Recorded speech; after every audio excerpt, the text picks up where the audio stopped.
Buongiorno a tutti voi, ben ritrovati. Prima edizione di Antenna 3 con tanti temi. Cominciamo come sempre dalla cronaca in questa prima mezz'ora con una ricognizione di quelli che sono i fatti accaduti nelle ultime ore, ma anche gli aggiornamenti degli episodi molto spesso anche gravi che vi abbiamo riferito dalle varie province in queste ultime giornate. Allora, oggi parleremo, abbiamo detto, di cronaca, parleremo poi di nuovo, torneremo sul carnevale con un bilancio della manifestazione, in particolare a Venezia, ma è stato un successo di pubblico anche a Treviso e Conegliano ieri. A Treviso con addirittura 100.000 presenze secondo le stime della polizia locale, un successo anche la diretta di Antenna 3 con dei numeri davvero ottimi di telespettatori che hanno seguito la sfilata dei carri attraverso la nostra emittente. Come sempre di questo vostro affetto vi ringraziamo.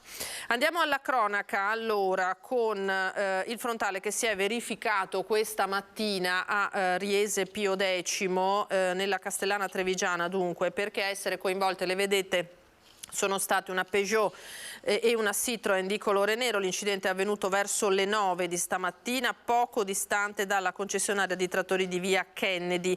Entrambe le auto, dopo il violento impatto, sono finite nei due fossati che costeggiano la carreggiata. 2 le persone rimaste ferite, una trasportata all'ospedale di Castelfranco Veneto, una con l'elicottero al Cafoncello di Treviso. C'è purtroppo un ferito grave che non sarebbe però in pericolo di vita. Oltre ai sanitari del SUEM 118, sul luogo dell'incidente sono arrivati anche una pattuglia della polizia locale per i rilievi di legge e i vigili del fuoco che hanno messo in sicurezza le vetture, come avete visto, e il luogo del sinistro. Per consentire le operazioni di soccorso, la regionale 245 è rimasta chiusa al traffico e a breve sarà riaperta, visto che i mezzi coinvolti si trovavano fuori dalla sede stradale. Li avete visti nelle immagini già caricati sui mezzi di soccorso per essere portati via. Questo resoconto dunque da Riese. Poi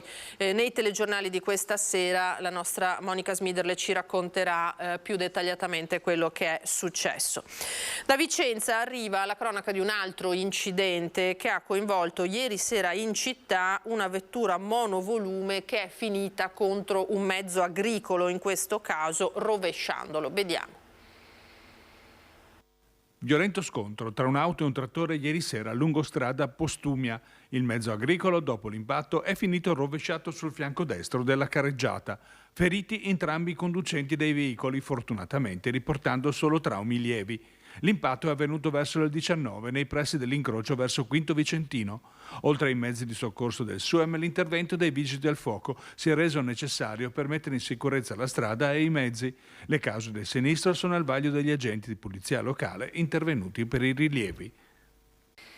Ora nel Padovano, in particolare a Sant'Angelo di Piove di Sacco, dove sono stati ritrovati i resti di un corpo carbonizzato. I carabinieri ipotizzano si sia trattato di un gesto estremo. Aveva perso la sorella il giorno prima e il suo dolore si è tramutato in un gesto estremo. Il corpo di un 70enne di Sant'Angelo di Piove è stato trovato carbonizzato in un campo vicino casa. È stato il figlio a scoprirlo, allertato dalla madre che non vedeva il marito da ore. L'uomo avrebbe fatto tutto da solo, nessuno avrebbe sentito grida o richieste di aiuto. Vicino al corpo i carabinieri avrebbero trovato una tanica di benzina. Sembra che dopo la perdita della sorella il 70enne fosse caduto in un disagio profondo. I familiari attendono il nulla osta del magistrato per poter celebrare il funerale dell'uomo.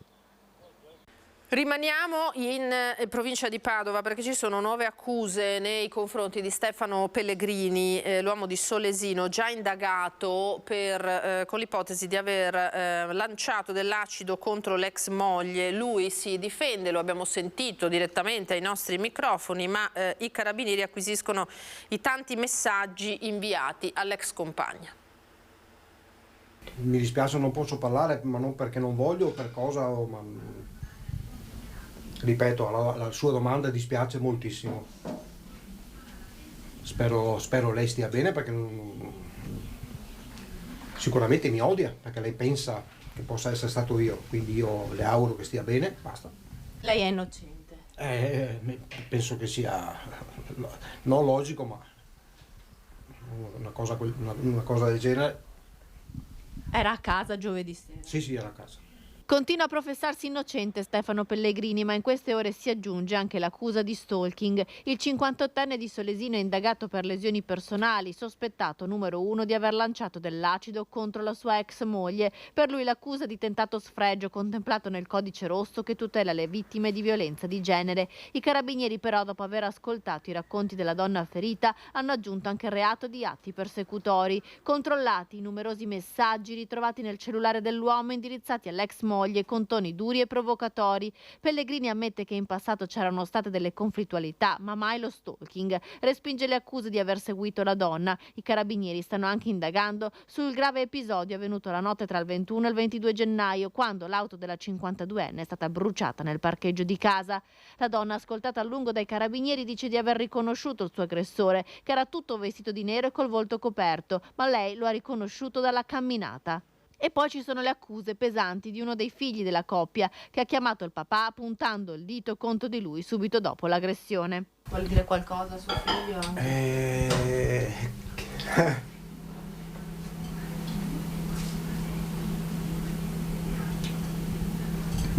Che stia tranquillo. Ha fiducia nella giustizia, le chiedo solo. Spero di sì. Spero di sì.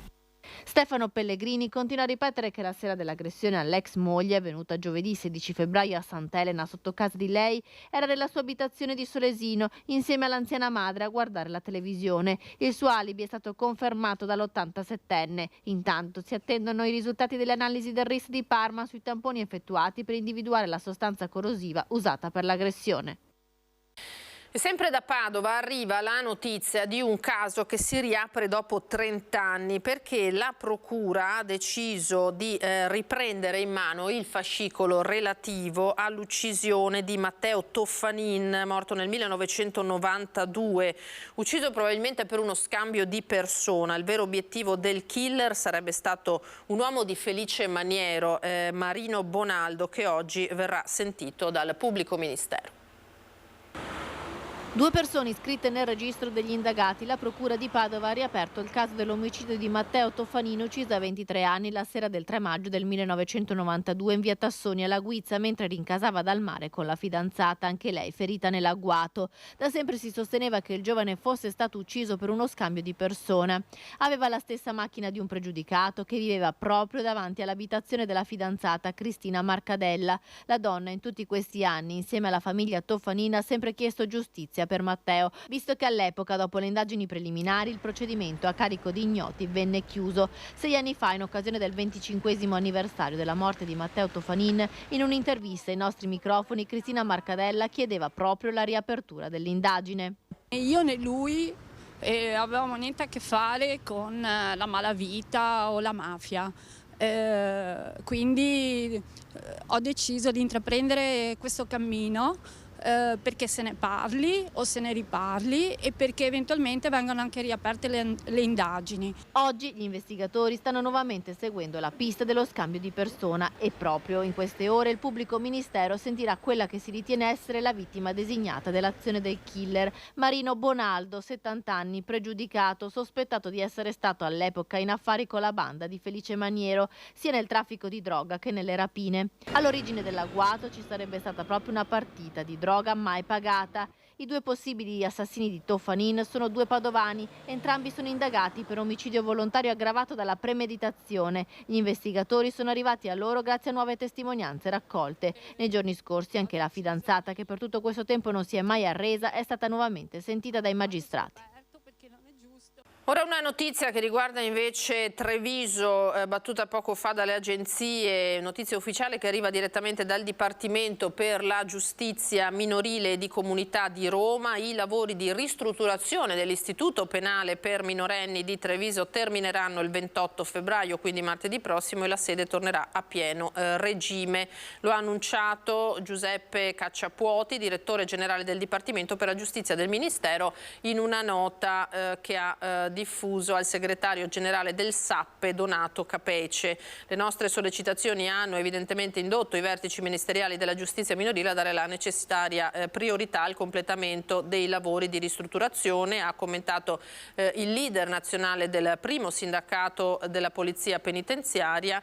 A quello che a noi principalmente interessa, ha aggiunto, è che una volta riattivato il penitenziario minorile trevigiano sia stato adeguatamente ristrutturato tanto in termini di sicurezza per il personale quanto in rispetto delle norme igienico-sanitarie vigenti in favore dei ristretti. Ricordiamo che parliamo del carcere minorile di Treviso, che era stato chiuso, lo ricorderete, dopo le rivolte che alcuni detenuti stranieri avevano scatenato lo scorso aprile al penitenziario di Santabona, in parte distrutto dall'incendio innescato da questo gruppo di rivoltosi che erano stati poi trasferiti.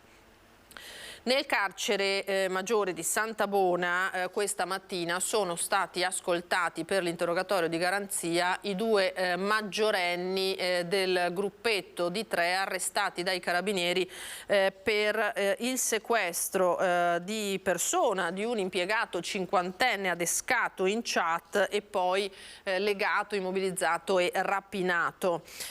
Abbiamo detto i due maggiorenni sono stati sentiti questa mattina alla presenza dei loro avvocati, entrambi si sono avvalsi della facoltà di non rispondere. In un caso, ricordiamo che hanno 18 e 20 anni, il ventenne pare per motivi di salute abbia chiesto di poter modificare la misura cautelare negli arresti domiciliari. Vedremo poi gli aggiornamenti su questo caso e quello che ci diranno gli avvocati. Intanto andiamo a ripercorrere quello che è successo nelle campagne tra Vedelago e Castelfranco, un episodio davvero impressionante. Drammatica la scena che si è presentata ai carabinieri. La vittima a terra, immobilizzata, sopra lui uno dei suoi aguzzini, l'altro poco distante, tutti e due armati di coltello con lame di 8 e 9 centimetri ed uno storditore elettrico. L'intervento immediato dei militari dell'Arma ha scongiurato che potesse accadere qualcosa di ancora più grave. Il blitz è scattato dopo la segnalazione di alcuni movimenti sospetti a Vedelago in un edificio che si affaccia sulla statale. Sono intervenuti qui i carabinieri in questa casa in costruzione abbandonata. Qui hanno trovato la vittima legata a mani e piedi con il nastro adesivo sulla bocca. Nel pomeriggio di sabato, attorno alle ore 16, i carabinieri di Castelfranco Veneto, durante uno di questi servizi di prevenzione, hanno notato uscire dal casolare stesso un giovane in sella ad una bicicletta, hanno proceduto al suo controllo e il giovane è stato trovato in possesso di una tessera bancomat, un portamonete con all'interno una somma di circa 60 euro e anche il codice PIN del bancomat stesso, oltre anche alle chiavi di un'autovettura. Immediatamente è stata fatta irruzione nella casa. Al piano interrato è stato trovato l'ostaggio, seviziato, picchiato selvaggiamente, in balia dei malviventi. 2 ragazzi nulla facenti italiani di 18 e 20 anni, parzialmente travisati,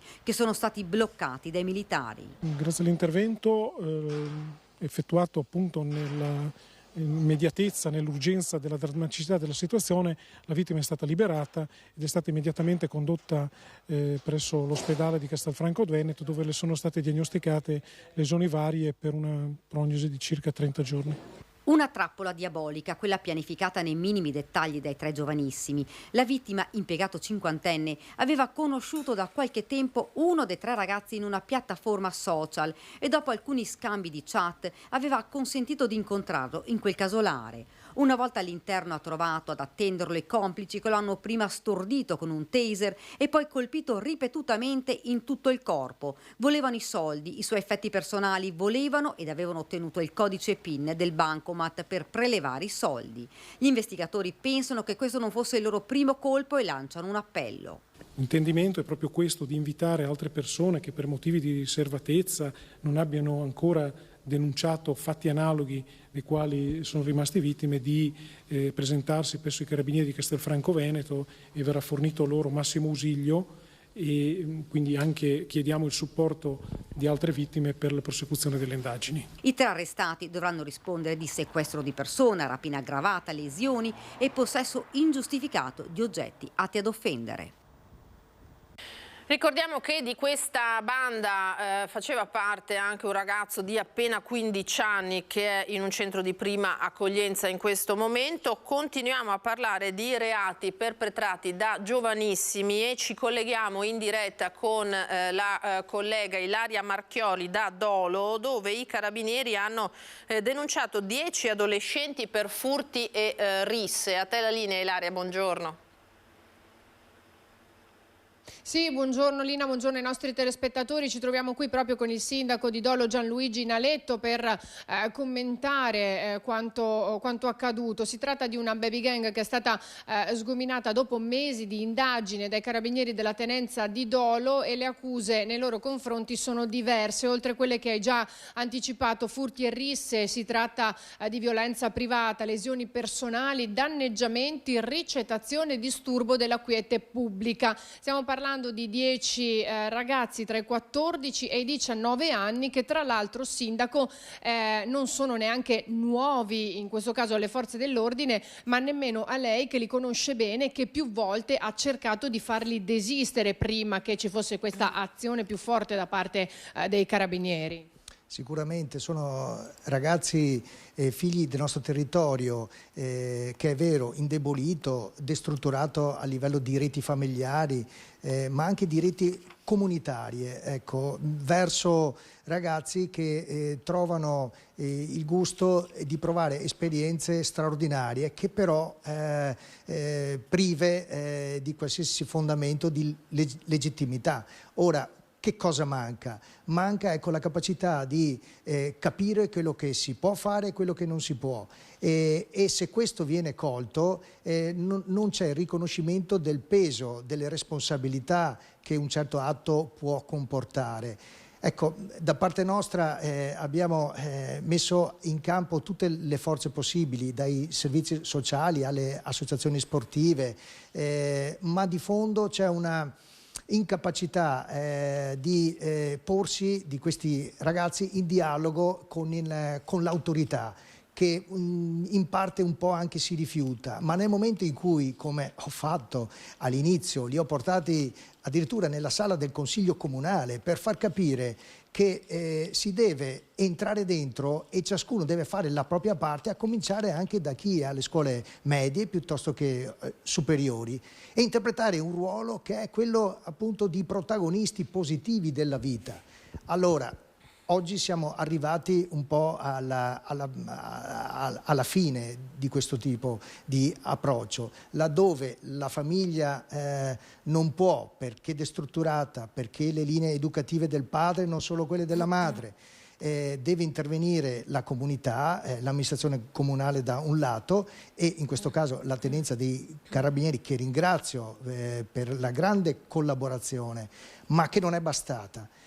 Siamo quindi ad un giro di boa pesante, mi rendo conto, ma che deve spronarci tutti a riposizionarci anche in un ruolo collettivo, comunitario, formativo, dove anche non aver più paura di dire guarda che questo non lo puoi fare per questi motivi, sappi che se sbagli paghi.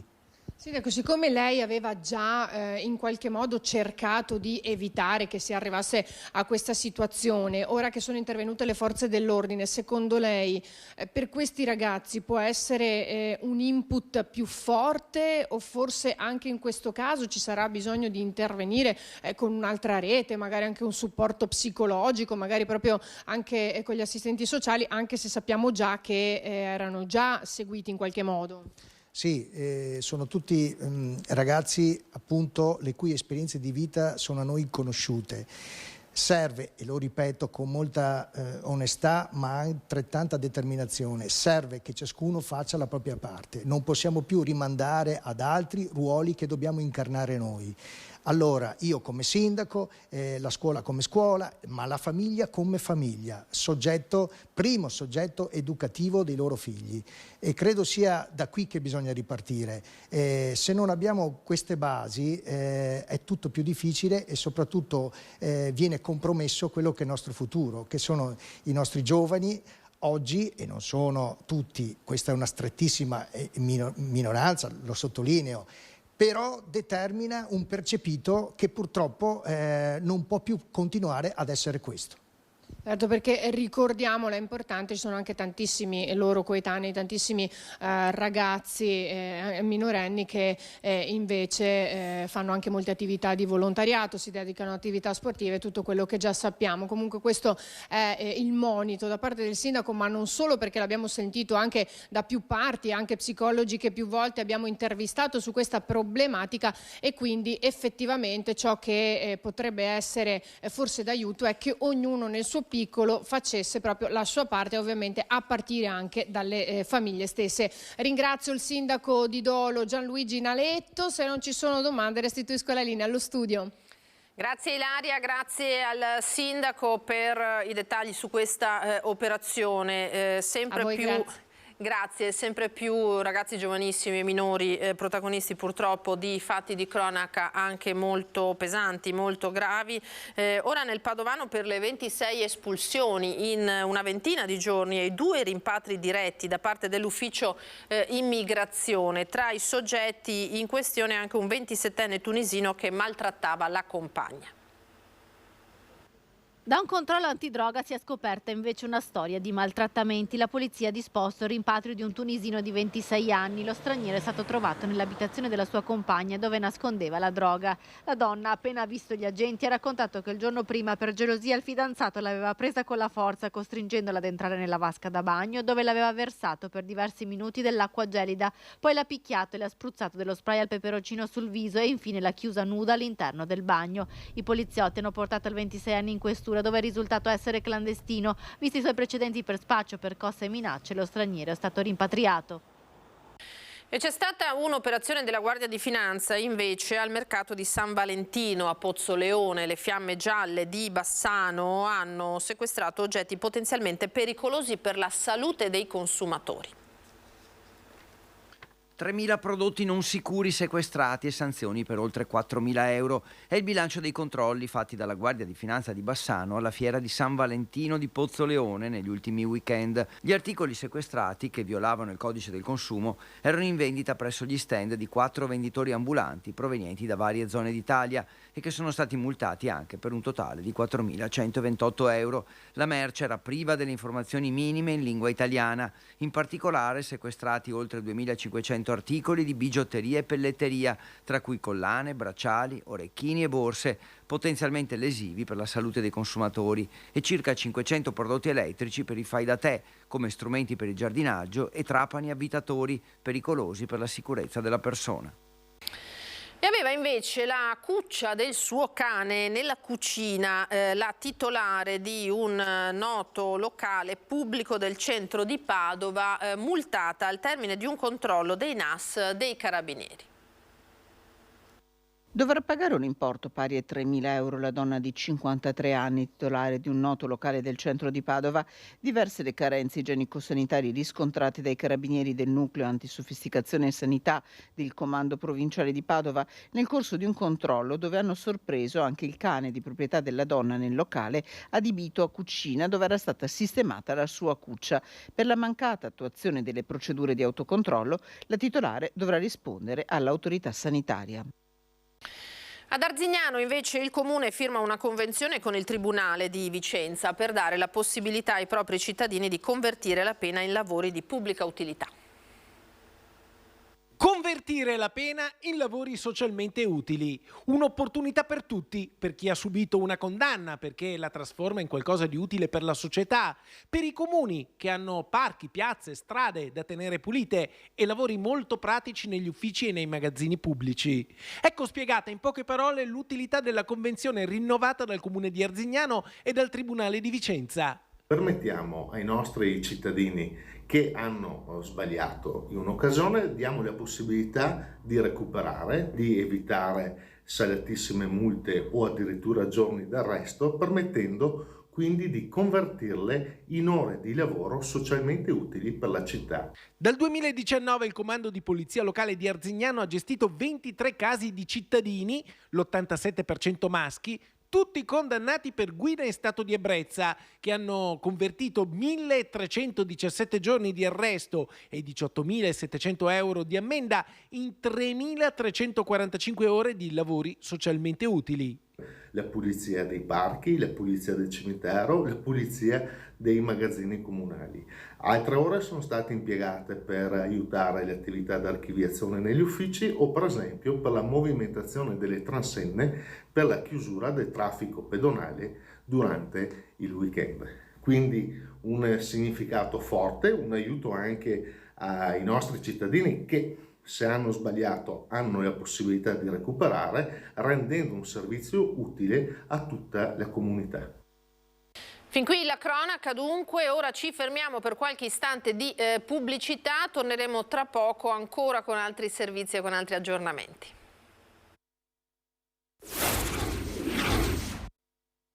Di nuovo in diretta, eccoci, prima edizione di Antenna 3 in questa giornata, la lunga diretta che ci accompagnerà fino alle 14:30 di oggi con tutti gli aggiornamenti dalle province venete, dalle nostre redazioni. Ora parliamo di alta velocità ferroviaria sulla linea Venezia-Milano, che è già in costruzione nel Veronese con il raddoppio dei binari. Interesserà anche il Vicentino e il Padovano. Ci colleghiamo ora in diretta con il collega Guido Barbato a Padova proprio per sentire quelle che sono le preoccupazioni dei residenti relative agli espropri. Buongiorno Guido.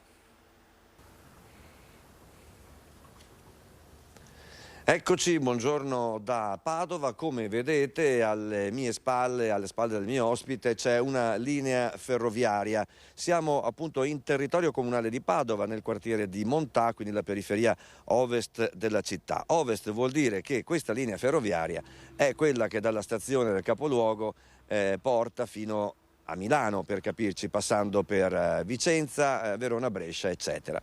È in corso nel territorio del Veronese il raddoppio dei binari per la linea alta velocità, alta capacità. C'è poi, si parla da molto tempo del nodo di Vicenza in quanto piuttosto complicato da realizzare per il raddoppio dei binari, ma insomma arriviamo a Padova, proprio nel territorio comunale. Sono 3, forse 4 i comuni interessati in provincia di Padova, tra questi il capoluogo e in particolare il rione di Montà. Con Claudio Vesentini, che saluto e ringrazio per la sua partecipazione. Ciao Guido. Buongiorno Claudio. Stiamo analizzando un po' il problema perché i cittadini sono stati colti un po' impreparati dall'avvento del fatto che i binari verranno raddoppiati nei prossimi anni e non solo i cittadini, poi Vesentini ci rivelerà qualche retroscena. Ed è chiaro che il fatto che si debba raddoppiare appunto la linea ferroviaria esistente, cominceranno gli espropri, gli sbancamenti, lavori per anni, per un'opera sì molto attesa, che si dice anche permetterà di far andare anche i treni regionali più veloci, quello che speriamo tutti, anche i treni insomma dei pendolari e di chi studia, speriamo sia davvero così. Però Vesentini, forse è mancata un po' la comunicazione. Ma forse magari sono anche impulsivo io, perché ho colto tutti quanti un po' impreparati. Premesso che la storia di Montà è quella ormai conosciuta dai più vecchi qua del quartiere, che essere il Canton della Paia, nel senso che Montà è nota perché è sempre stata chiusa dalla linea ferroviaria. L'alta velocità ci dà una grande opportunità proprio di emergere come quartiere e di unirsi con il resto della città. Allora ho proposto perché non partire in anticipo. Infatti ecco perché sono stati colti tutti quanti di sorpresa da questo mio intervento, dove ho detto: ragazzi, cominciamo a ragionare fin da adesso, abbiamo dei sottopassi che sono precari per come sono stati fatti, altri sono delle strozzature vere e proprie, vedi via Capitello, vedi via Noli a senso unico, che spesso bisogna aspettare che passa l'altra macchina. In più abbiamo anche delle criticità come il sottopasso che c'è in via quello di via Cagni, che quello, se si prevede l'interramento della ferrovia, probabilmente sparisce. Perciò abbiamo delle situazioni veramente che ci danno l'opportunità di migliorare parecchio il quartiere. Oltretutto la via principale di Montà ha una cicabile che praticamente inesistente. Avere una ciclabile che costeggia la nuova linea ferroviaria per noi vorrebbe dire un miglioramento dal punto di vista turistico, perché la stazione collegherebbe direttamente i ciclisti che arrivano con la ciclofluviale che fa tutto il giro di Padova. Poi per i residenti soprattutto, che se devono andare verso la stazione oppure evitare il traffico della via principale di via Montà, ne sarebbero molto avvantaggiati. Cioè sono tutte piccole cose che andrebbero molto a migliorare. Poi oltretutto la storia ci insegna che i sottopassi che abbiamo ereditato dalle ferrovie dello Stato fanno acqua da tutte le parti, addirittura in certi casi sono state un po' burloscamente trasformati come dei piccoli laghetti quando si allagavano mettendoci pesci. Allora perché non mettere fin da subito, nominare un supervisore da parte del comune per evitare di avere questi pacchetti regalo che una volta aperti vediamo che sono una gran fregatura, perché sono fatti in maniera diciamo scadente. Ecco, questo si vuol fare. Però Vesentini, lei sta già andando avanti, come ho detto prima, nel senso sta già chiedendo o pensando alle opere di miglioramento dovute al fatto, all'impatto della ricaduta di una opera viaria, possiamo chiamarla viaria anche questa, piuttosto importante. Però ci sarà anche il problema degli espropri, ci sono le case che stanno già adesso vicino ai binari e adesso che verranno poi raddoppiati. Cosa possono fare i cittadini? So che vi state anche attivando per una consulenza o cercare almeno di limitare i danni, insomma. Certo Guido, allora ci siamo già organizzati preventivamente, abbiamo cominciato a fare delle riunioni settimanali dove ci troviamo con i proprietari, informiamo loro quelli che sono diciamo le azioni di autotutela della proprietà immobiliare, ma non solo, li stiamo anche valutando un po' con una situazione colloquiale che porteremo alla Ferrovia dello Stato per dire: guarda, noi siamo disposti a fare questo, tu puoi essere disposto a fare altro. Ok, quindi chiedendo le famose opere di compensazione. Quante proprietà private saranno interessate in territorio comunale di Padova e in quartiere di Montà? Sono parecchie, perché per il momento, non avendo ancora certezza di dove passerà l'opera, fai conto che il PRG Guido prevede 2 linee sia a destra che a sinistra, perciò non siamo ancora certi di dove passerà l'opera, perciò i proprietari sono tanti. Noi stiamo sentendo un po' tutti quanti mano a mano che veniamo anche a conoscerli e che ci contattano. In un quartiere non ci sarà nessun beneficio diretto dal fatto di avere un raddoppio di binari, oggettivamente, al di là di queste opere di compensazione? Te ne dico uno fra tutti, le barriere antirumore. Se cominciassero solamente a metterci quelle, perlomeno durante la sagra potremmo parlare più tranquillamente.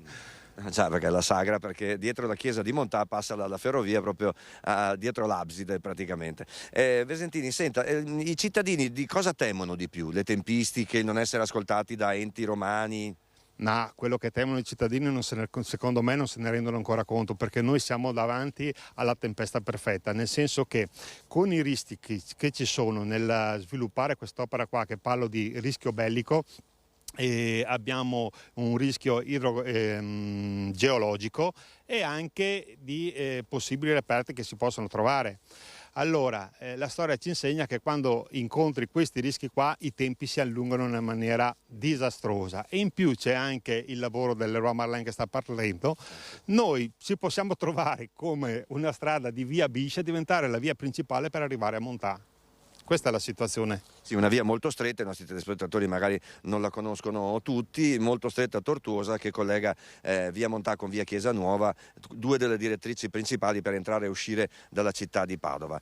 Vogliamo dare qualche informazione rapidissima in conclusione? Montà attiva è a disposizione per i cittadini, quando, come, anche nei social abbiamo visto. Oppure potete mandarmi anche una mail a vesentini@6b@gmail.com. Oppure continuate a seguire insomma, le nostre emittenti, perché vi terremo informati su questo arrivo innanzitutto di un progetto che deve essere ancora chiarito nei particolari, ma che quando arriverà sarà molto impattante nel territorio comunale di Padova. Ringrazio Claudio Vesentini e do la linea allo studio. Grazie a Guido Barbato, grazie all'ospite naturalmente per questi ragguagli, comprendiamo le preoccupazioni come sempre dei privati. Vedo collegato in diretta per un'altra notizia che oggi ha squassato il mondo politico, non solo trevigiano ma veneto, Cristian Arboiti in diretta con Simone Merlo, insieme a lui Giancarlo Gentilini, lo sceriffo Giancarlo Gentilini, che ha annunciato che alle amministrative di Treviso non si ricandiderà. Naturalmente per Treviso è un inedito la mancanza dello sceriffo. Buongiorno Cristian e buongiorno a Giancarlo Gentilini.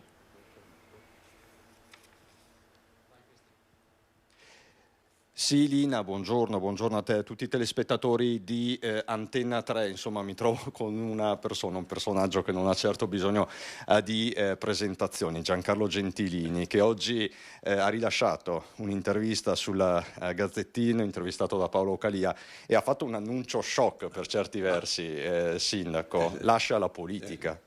Ascolta, ognuno di noi ha una fine fisica e una fine politica.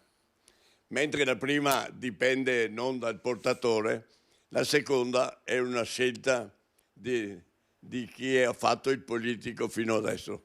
E adesso mi sono accorto che non sono più in grado di ipotecare il futuro, perché non ho tempo, nonostante moltissima gente mi dica: signor sindaco,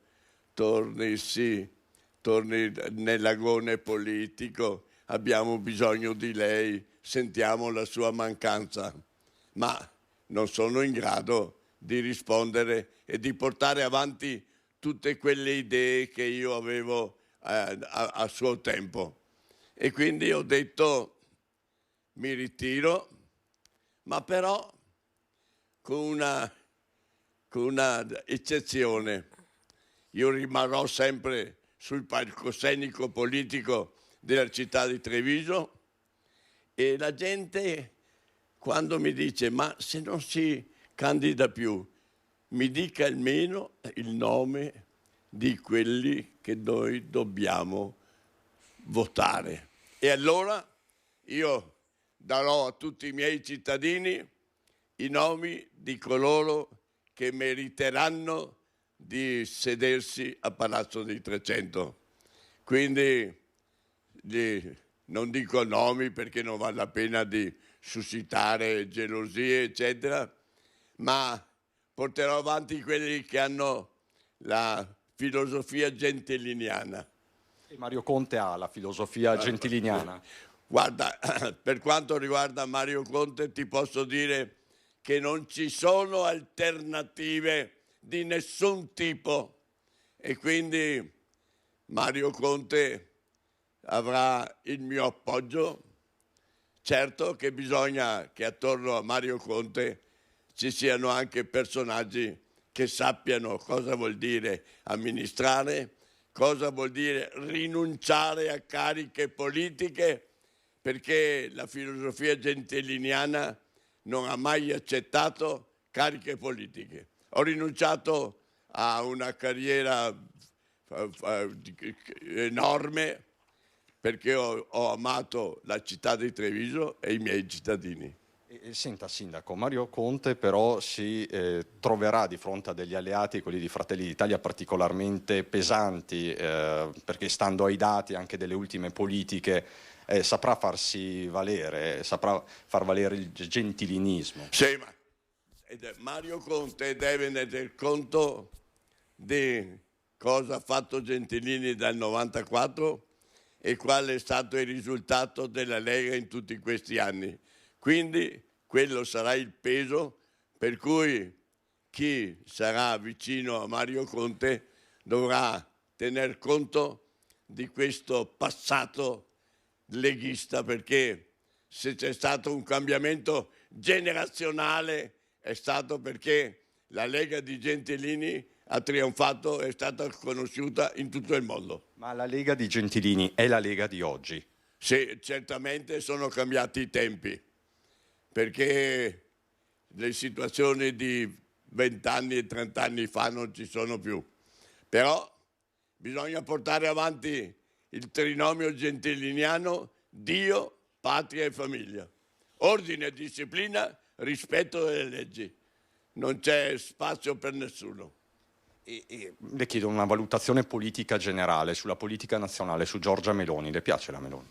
Beh, è un personaggio emergente, però io sono sempre stato dell'avviso che voglio vedere cosa sanno fare, perché in campo elettorale si raccontano tante di quelle balle, cari cittadini. Bisogna vedere la gente quando si troverà ad affrontare i grandi problemi e allora daremo un giudizio. Adesso è troppo presto per dare un giudizio, ma certo che è un astro nascente e bisognerà tener conto anche negli accordi e tutto quanto. Però, caro Mario Conte, non fatti schiacciare da nessuno. Gentilini non lo hanno scacciato nessuno né schiacciato. Neanche tu. Comportati e porta sempre l'amore della città e dei cittadini. Il resto non conta. Lei la sente ancora però, lo sente ancora l'amore dei suoi concittadini, perché insomma lei è sempre presente in piazza, insomma viene sempre salutato da tutti. Sì. Vedi, io sono stato un buon seminatore, sai, la fede cristiana, e ho seminato su un terreno fertile. Qualche seme è andato sulle pietre, ma quello con una scopata va buttato a mare, eccetera. Ma ho seminato amore e adesso godo del ritorno da parte dei miei cittadini. Purtroppo 94 anni sono tanti, perché credono che sia ancora quello di 50 anni fa. Ma purtroppo la realtà è questa. Ma, carissimi cittadini, abbiate fiducia in Mario Conte, abbiate fiducia in quei nomi che vi dirò io, perché questo è l'avvenire del dopo Gentilini. E il dopo Gentilini si chiamerà Mario Conte. I nomi li dirà più avanti. Sì. Adesso è inutile, quando ci saranno le battaglie elettorali, allora... Ma io sarò sul palcoscenico, ma non sarò più l'attore, e mi spiace questo qua, non essere attore nella mia città. Comunque lei resta presente, resta la sua presenza, abbandona solo Kasugane, lo scranno in Consiglio Comunale. Io sono dappertutto, sai, anche oggi mi hanno telefonato in 2 che hanno bisogno di un aiuto e allora dico fatemi che parlerò con Mario Conte, eccetera. Il trade union, il cordone ombelicale, io non lo romperò mai. Grazie Sindaco Gentilini. Lina, ti restituisco la linea con Simone Merlo da casa Gentilini. Grazie ancora. A te la linea. Grazie a Cristian, grazie allo sceriffo Gentilini. Grazie a Giancarlo Gentilini, come sempre, averceli 94 anni di Giancarlo Gentilini. Allora dovremmo avere collegati in diretta per tornare a parlare di Carnevale. Eccolo qua, l'assessore di Venezia Simone Venturini, buongiorno e grazie per la pazienza e per l'attesa, assessore. No, è un piacere poi sentire l'amico Gentilini, insomma, 94 anni così, metterei la firma.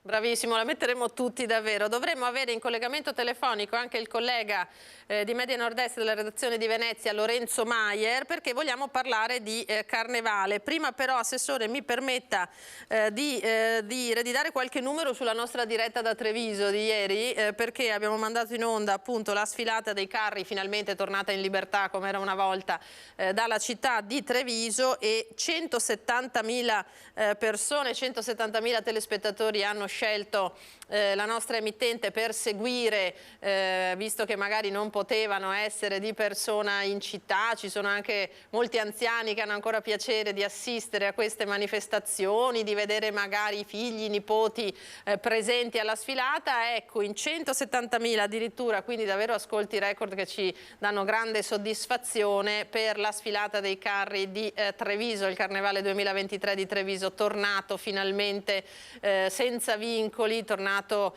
con folle ali di gente, di persona, insomma niente mascherine, solo maschere per fortuna in questa edizione di quest'anno.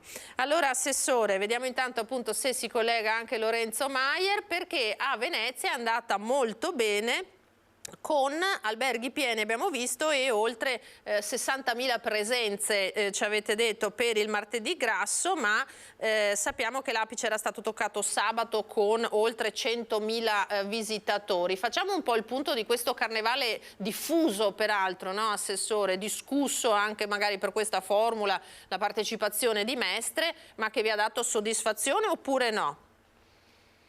Sì, grande soddisfazione ce l'ha data, perché era un carnevale di svolta. Abbiamo deciso di evitare i grandi eventi di massa nel centro storico di Venezia e quindi nel cuore di San Marco, sia perché ci sono dei lavori in corso molto importanti che quindi rendono la piazza parzialmente inagibile, ma anche e soprattutto per decentrare ed evitare troppo stress al centro di San Marco in certi periodi del carnevale. In particolare il volo dell'Angelo era quello che creava un maggior assembramento, tutto in una fascia oraria ben definita, con grossi problemi poi per la città stessa, di respiro e di possibilità di viverla. Abbiamo scelto invece una formula decentrata e un doppio binario. Il carnevale ha parlato al pubblico internazionale con feste meravigliose da 1001 notte, per chi può permettersene, dei turisti internazionali del mondo e che hanno mosso un'economia importante di posti di lavoro significativa, e dall'altra parte invece un carnevale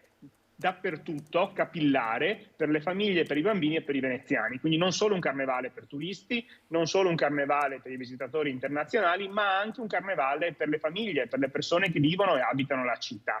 Penso ai burattini, alla commedia dell'arte a Santa Maria Formosa, a Santo Stefano e in tanti campi di Venezia, e penso al grandissimo carnevale di terraferma che ha visto un trionfo di carri in tutte le città di Venezia, quindi Marghera, Campalto, Zelarino e Mestre, i carri a Burano, i carri a Pellestrina, i carri al Lido. Ecco, davvero una eccezionale distribuzione sul territorio, con numeri veramente importanti, sia per l'economia turistica, perché gli alberghi erano tutti pieni, i palazzi hanno lavorato benissimo, le fondazioni culturali, i musei, i ristoranti, gli esercenti, gli artigiani. Ecco, un carnevale che ha dato molto respiro a questo tipo di settore. Dall'altra parte però anche un lavoro sulla qualità e non sulla quantità. Quindi il nostro obiettivo non è portare un turista in più, piuttosto un turista in meno, ma quelli che arrivano con magari una predisposizione, un atteggiamento diverso rispetto a semplicemente a scattare una foto e andare via il giorno stesso. Ecco, allora al telefono c'è il nostro collega Lorenzo Maier, che saluto. Buongiorno Lorenzo, grazie per la disponibilità. Buongiorno Lina, per i nostri telespettatori e ovviamente al tuo ospite. Chiedo anche a te un'impressione su questo carnevale che si è concluso. Dalle immagini insomma ci pare molto bene, ma ci sono stati appunto una serie magari di confronti proprio sui temi che ha toccato l'assessore Venturini. Certo, è stato, come ha detto giustamente l'assessore Venturini, che è stato un po' uno dei registi di questa operazione, è stato un carnevale di ripartenza, un carnevale in cui Venezia ha fatto vedere ancora una volta che può organizzare, può vivere grandi eventi in sicurezza e dando soddisfazioni a vari tipi di pubblico, come ha detto l'assessore, un carnevale che era un po' atteso come la prova di svolta, perché è stato il primo senza più la paura del contagio, anche se comunque è stato vissuto con responsabilità. La città ha risposto bene perché è riuscita a vivere il carnevale, non solo ad essere spettatrice, e un po' aspettava anche di ritrovare i turisti da ogni parte del mondo che arrivassero in città. Quindi direi veramente è stato un carnevale importante, positivo, un carnevale che dà il là poi a quella che è la stagione dei grandi eventi per Venezia. Un carnevale che ha fatto vedere, come diceva giustamente Venturini, un gioco di squadra da parte di Vera, che ha tenuto un po' la regia, ma anche di tutte le associazioni del territorio che hanno voluto così collaborare per vivere questo momento di gioia, di riscoperta. E è mancato forse quello che diceva Venturini un po'. È vero che è stata la scelta quella di un carnevale diffuso ed è andata molto bene. Diciamo che forse il volo dell'Angelo, almeno uno dei voli, è un po' mancato, perché era un momento comunque significativo, tradizionale, c'erano effettivamente degli impedimenti legittimi ed è stato giusto così, ma la speranza è come quest'anno abbiamo riscoperto e ritrovato tante cose, che magari il prossimo anno ci possa essere anche magari chissà un altro volo dell'Angelo. Cosa ne pensa, Assessore? Intanto saluto Lorenzo e lo ringrazio per l'attenzione che sempre dedica al nostro territorio, è veramente un bravissimo giornalista e ha fatto una disamina molto molto attenta. È evidente che c'è un'aspettativa rispetto al volo dell'Angelo, perché è al momento forse quello più iconico per il turismo tra virgolette di massa e comunque per l'immaginario collettivo.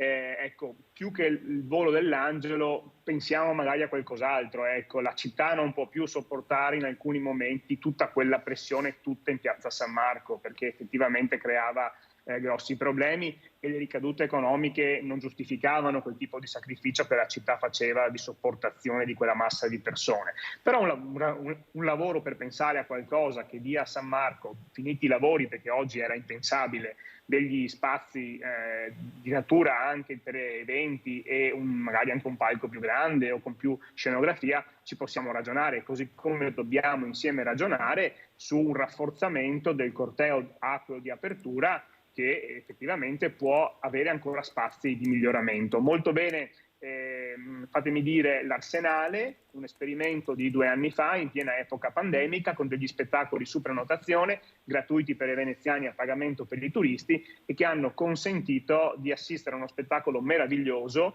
di giochi di fuoco, di luci, di acqua nel bacino più bello del mondo, quello dell'Arsenale, scaricando le zone centrali della città di una pressione che poteva essere complicata da gestire. E poi la sera, per i giovani veneziani e non, la discoteca in Arsenali, quindi si è evitato di creare quelle situazioni che c'erano nel passato, in cui grandi concerti o grandi eventi anche legati più a un pubblico giovanile creavano poi un tema di disagio nei quartieri urbani, perché è evidente che fare discoteca in un campo con la gente che abita intorno non è evidentemente la soluzione adeguata. Quindi ecco, tante sperimentazioni, poi ogni volta si sperimenta, come dicono anche insomma i saggi, proviamo tutto, poi teniamo quello che funziona, quello che è buono e miglioriamo quello che può essere migliorato. Però nell'insieme, essendo un carnevale di svolta, grandissima soddisfazione anche per la qualità del turismo presente in città, perché il settore economico non si misura solo in numeri di posti letto occupati, ma anche a quanto riesco a vendere le camere, evidentemente, no? E oggi siamo riusciti a garantire all'operatore, alla filiera economica del turismo, una presenza turistica di qualità. Questa è la cosa più importante. Ecco, allora nel servizio E poi pensiamo Lina anche, così mi ricollego un momento, pensiamo anche alle immagini di questi giorni, 18 giorni che hanno fatto il Giro del Mondo, ma che faranno il Giro del Mondo anche nei prossimi mesi, quindi saranno un po' un volano, una rampa di lancio per la città anche per i mesi a seguire, e quindi anche questo è un effetto molto, molto importante a livello internazionale e mondiale. Non sono solo questi giorni, ma anche poi queste immagini di una città bellissima, sicura, e che impatto avranno per i prossimi mesi e per i grandi eventi che ci aspettano nei prossimi mesi. Sì, diciamo che dopo il Natale, che era andato molto bene, il Carnevale ha confermato questa ripresa della città. Allora andiamo a vedere qualche immagine proprio nel servizio realizzato dalla redazione di Venezia di questo Carnevale. Queste immagini che dicevi bene, Lorenzo, faranno davvero il giro del mondo per la bellezza delle maschere che si sono viste. Ma lei è il Leone di San Marco in persona? Esatto, sono proprio io. Come la vede oggi? Sono dalla colonnina e mi sono portata giù. Vederla dal basso come le pare Venezia? Dai, non mi dispiace. Oltre 60.000 persone nell'ultima giornata del Carnevale 2023 a Venezia. Domenica erano stati 85.000, sabato addirittura più di 100.000. È un bilancio che sostanzialmente soddisfa tutti, quello del pieno ritorno ad un carnevale in presenza e diffuso su tutto il territorio comunale dopo le limitazioni del Covid degli anni passati. Una leggera nebbia avvolge oggi Venezia nell'ultima giornata di carnevale e martedì grasso, l'ultima occasione per poter passeggiare in quel palcoscenico naturale bellissimo che è Venezia in maschera. Venezia è stupenda e anche il suo carnevale è unico al mondo, per cui non potevamo perdercelo. Come ci si sente a girare vestiti in maschera? È una cosa unica. Ci si sente con un certo fascino addosso, si appartiene alla città di Venezia proprio. I costumi li avete preparati voi? Sì. Quanto ci avete messo? 3-4 mesi all'incirca. Io ho grande passione. Sì. Man mano che le maschere si fanno più complesse, diventano però anche di più difficile interpretazione. Mio marito produce stampe e la risposta di questa signora olandese a passeggio con una caravella sul cappello. Da cosa siete vestiti? Da maghi. Ognuno dice quella sua. Letteralmente assediata dai turisti, una coppia che oltre a sfoggiare un costume molto elaborato viaggia con un'elegante carrozzina occupata da più di una mezza dozzina di cagnolini. Da cosa siete vestiti? Da maschera, vedi, da volto. Ci sono 2 volti in noi, giusto? Sicuramente più riconoscibili dalle solide basi storiche i componenti di questo gruppo di Barcellona, comprendente Napoleone Bonaparte, Luigi XIV ed Enrico VIII. E io sono la nonna di Lucrezia Borgia. Ah, la nonna non è Lucrezia Borgia? No, la nonna. Ma perché sua nipote si comporta così? Ah, è così, è una ragazza difficile, è diventata così, guarda. Bisogna aver pazienza. Abbiamo pazienza, tanta pazienza. Dopo ritorna a Parigi o a Santa Elena? Primo a Parigi, Santa Elena vediamo se finalmente andiamo ultimi giorni, ma in vacanze. Così il nostro Filippo Fois. Assessore, ma è vero che c'erano poche persone in maschera rispetto al passato? Beh, intanto fatemi dire che vestirsi da Napoleone a Venezia ci vuole molto coraggio, perché dopo i danni insomma, che Venezia ha sopportato durante il periodo napoleonico ci vuole molto coraggio. C'era infatti però, il leone che compensava. Ecco, però dimostra che siamo persone rispettose, quindi è tornato con le sue gambe a casa. Ecco. E, battute a parte, è evidente che i cittadini mediamente si mascherano meno, è più una usanza di chi arriva da fuori per quanto riguarda il carnevale a San Marco, anche perché i frequentatori della piazza è evidente che nel periodo di carnevale sono meno cittadini quanto più visitatori internazionali. E si è un po' persa per alcuni la tradizione di mascherarsi, dall'altra parte però sempre di più vediamo persone che hanno abiti veramente professionali e complicati, quindi diventa forse una polarizzazione tra chi si veste dedicandoci tanti mesi di tempo, ma anche degli investimenti insomma in termini di risorse per creare delle opere d'arte, e chi invece che mettersi una mascherina magari così fatta all'ultimo momento preferisce andare senza maschera. Quindi ecco, forse un lavoro anche per raccontare la bellezza di mascherarsi andrebbe fatta. Io non sono un buon testimonial perché non sono un gran mascherato, però tante persone ecco, magari potrebbero divertirsi di più mascherandosi, mentre in terraferma devo dire che grazie alla presenza dei carri e delle sfilate era bellissimo vedere i bambini con le mascherine, vestiti da Dalmata, da Spider-Man, da Superman, da Batman, e poi tutti i nuovi cartoni animati che molto spesso noi ormai un po' più âgé non conosciamo, quindi era anche bello chiedere da cosa sei vestito e loro ti raccontavano la storia.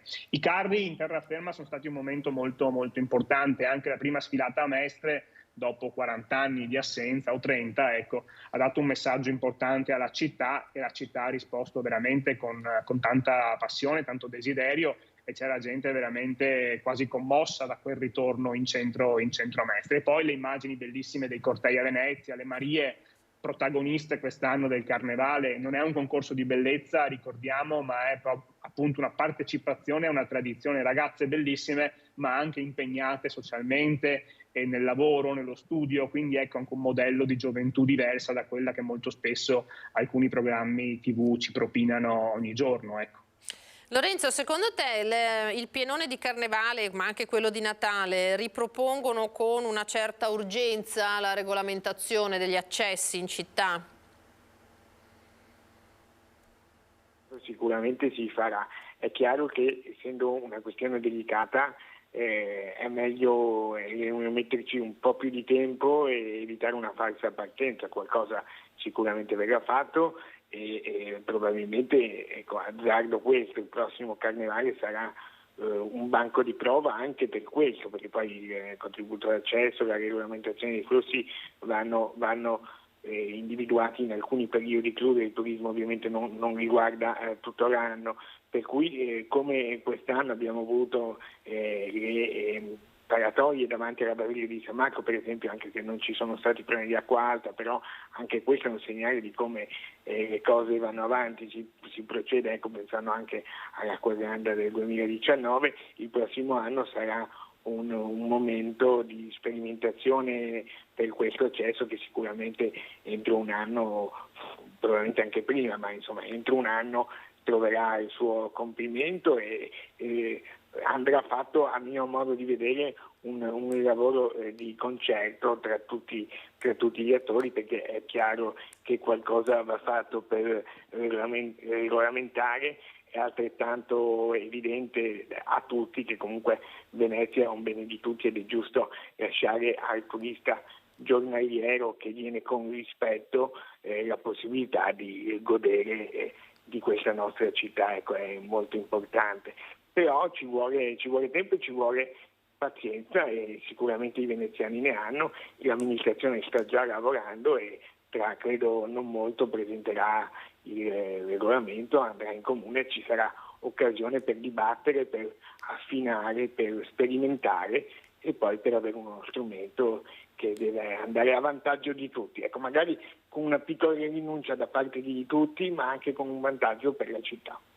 Assessore, ha qualche aggiornamento su questo da darci? Ma io sottoscrivo, anzi nomino Lorenzo Maia il mio portavoce ufficiale, perché ha fatto veramente una riflessione importante, ha raccontato come si siano fatti dei passi da gigante rispetto a soli 7-8 anni fa. La città 8 anni fa era quasi in bancarotta, con le sue partecipate, in primis il Casino, quasi in bancarotta. Il Mose era un sogno non ancora compiuto, si usciva dallo scandalo legato appunto al Mose, tutto quello che ne è conseguito. Era una città anche con una reputazione completamente distrutta. Oggi la città si presenta al mondo con il Mose che funziona e questo inverno ci ha salvato in 3 o 4 occasioni. Avremmo rivisto scene come il 2019 senza il Mose. La città ha messo in ordine i suoi conti, ha messo in ordine le sue partecipate, il Casino è tornato a dare utile dopo tanti anni di difficoltà. Quindi ecco una città che è ripartita anche sotto il profilo dell'immagine. È chiaro che il contributo d'accesso, o meglio la prenotabilità della città, rappresenta un ulteriore importante tassello. Io ne sono favorevole da molto, insomma, credo che serva. È evidente che ci sono delle dinamiche di dialogo in democrazia, quindi è il Consiglio Comunale che sarà chiamato poi ad assumere una decisione determinante, finale, intorno a questo. Abbiamo ascoltato attraverso un processo democratico tutti i cittadini che hanno voluto fare delle osservazioni attraverso il mezzo di internet e quindi hanno inviato circa appunto qualche centinaio di osservazioni, consigli, incoraggiamenti, critiche o altro. La Commissione le sta valutando, a breve le consegnerà anche con le controdeduzioni alla Commissione consiliare e poi si deve appunto assumere una decisione. Va detto che c'è un blocco sociale che protesta contro questa introduzione, che però è lo stesso blocco sociale che poi ogni weekend in cui c'è un po' di affollamento della città lamenta, chiede interventi, protesta o in qualche modo dileggia anche l'amministrazione comunale. Non si può sempre protestare e mai imbracciare una soluzione. Oggi l'unica soluzione percorribile che la legge ci consente è quella di mettere in campo appunto il cosiddetto contributo d'accesso con prenotazione della visita alla città, ovviamente esentandone i veneziani, i discorsi, ma anche i veneti, tutte quelle persone che vengono a Venezia per lavoro. Quindi ecco, va messo in piedi un sistema molto complesso, è evidente, però è altrettanto evidente, come diceva Lorenzo, che Venezia non può più vivere alcune scene che ha vissuto nel 2015, 16, 14, 13 o 18, quindi l'epoca pre-Covid. È cambiata la sensibilità, siamo tutti convinti che Venezia vada salvaguardata non solo dalle maree, ma anche da un eccesso di pressione in alcuni giorni dell'anno, Per farla va appunto introdotto un sistema molto complesso, unico al mondo, primo nel suo genere, che richiede ovviamente un lavoro anche di costruzione di una piattaforma informatica complicata, di una piattaforma legata ai controlli, ma che secondo me deve essere fatta. Dopodiché c'è chi protesta per ogni cosa che fai non va bene, ma si sa benissimo, insomma, questo è il gioco purtroppo della politica, in cui se non sei del colore che piaci vieni comunque preso di mira. Ecco. Dopodiché abbiamo dimostrato in questi anni che male non fare, paura non avere, quindi basta avere le idee chiare, la volontà di portare avanti alcuni punti e poi la gente comprende e dà ragione. Pensiamo solo agli accessi diffusi e diversificati sugli imbarcaderi tra residenti e turisti, quanto è stata insomma oggetto di proteste e di polemiche, e oggi insomma nessuno tornerebbe indietro, così come il nuovo sistema di raccolta dei rifiuti. La città è molto più pulita oggi rispetto a 6 anni fa. Chiediamo 6 anni fa quanti erano contrari al nuovo sistema di raccolta e quanti lo sono oggi. Oggi nessuno tornerebbe indietro. Quindi è evidente che sul momento tutti sfruttano le occasioni per fare in alcuni casi polemica, anche in alcuni casi appunto elettorale. Dopodiché quando le cose vengono realizzate è più difficile da dire che le cose non funzionano. Ecco, quindi ci vuole anche la capacità nostra di ascoltare tutti, di pesare poi le singole opinioni e di in qualche modo distinguere chi semplicemente ha una critica oggettiva e motivata che va ascoltata e va messa in confronto con le nostre opinioni, e chi invece lo fa di mestiere, l'oppositore polemico da 40 anni, e continuerà a farlo per i prossimi 30. Quindi davvero vanno distinti i due piani. Però secondo me serve tornare al tema della prenotazione dei servizi alla città. Ha funzionato in alcuni esperimenti che stiamo facendo adesso, anche garantendo degli sconti a chi prenota in anticipo il trasporto o i musei, e deve sempre di più entrare nella mentalità. Prenoto per visitare meglio una città che sa accogliermi meglio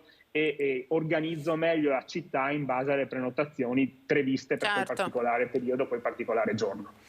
Grazie Assessore, grazie mille per questo punto della situazione, per questa disamina. Dimmi, prego Lorenzo.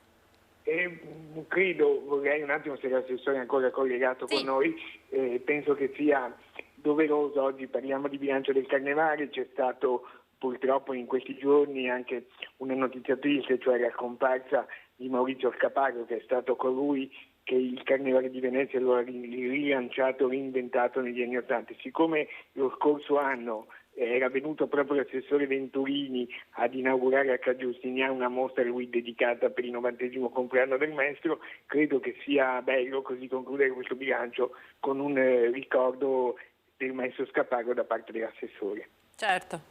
Bravissimo Lorenzo, davvero grazie per le tue parole. È evidente che appunto la scomparsa del maestro proprio in questi giorni sembra quasi uno scherzo del destino.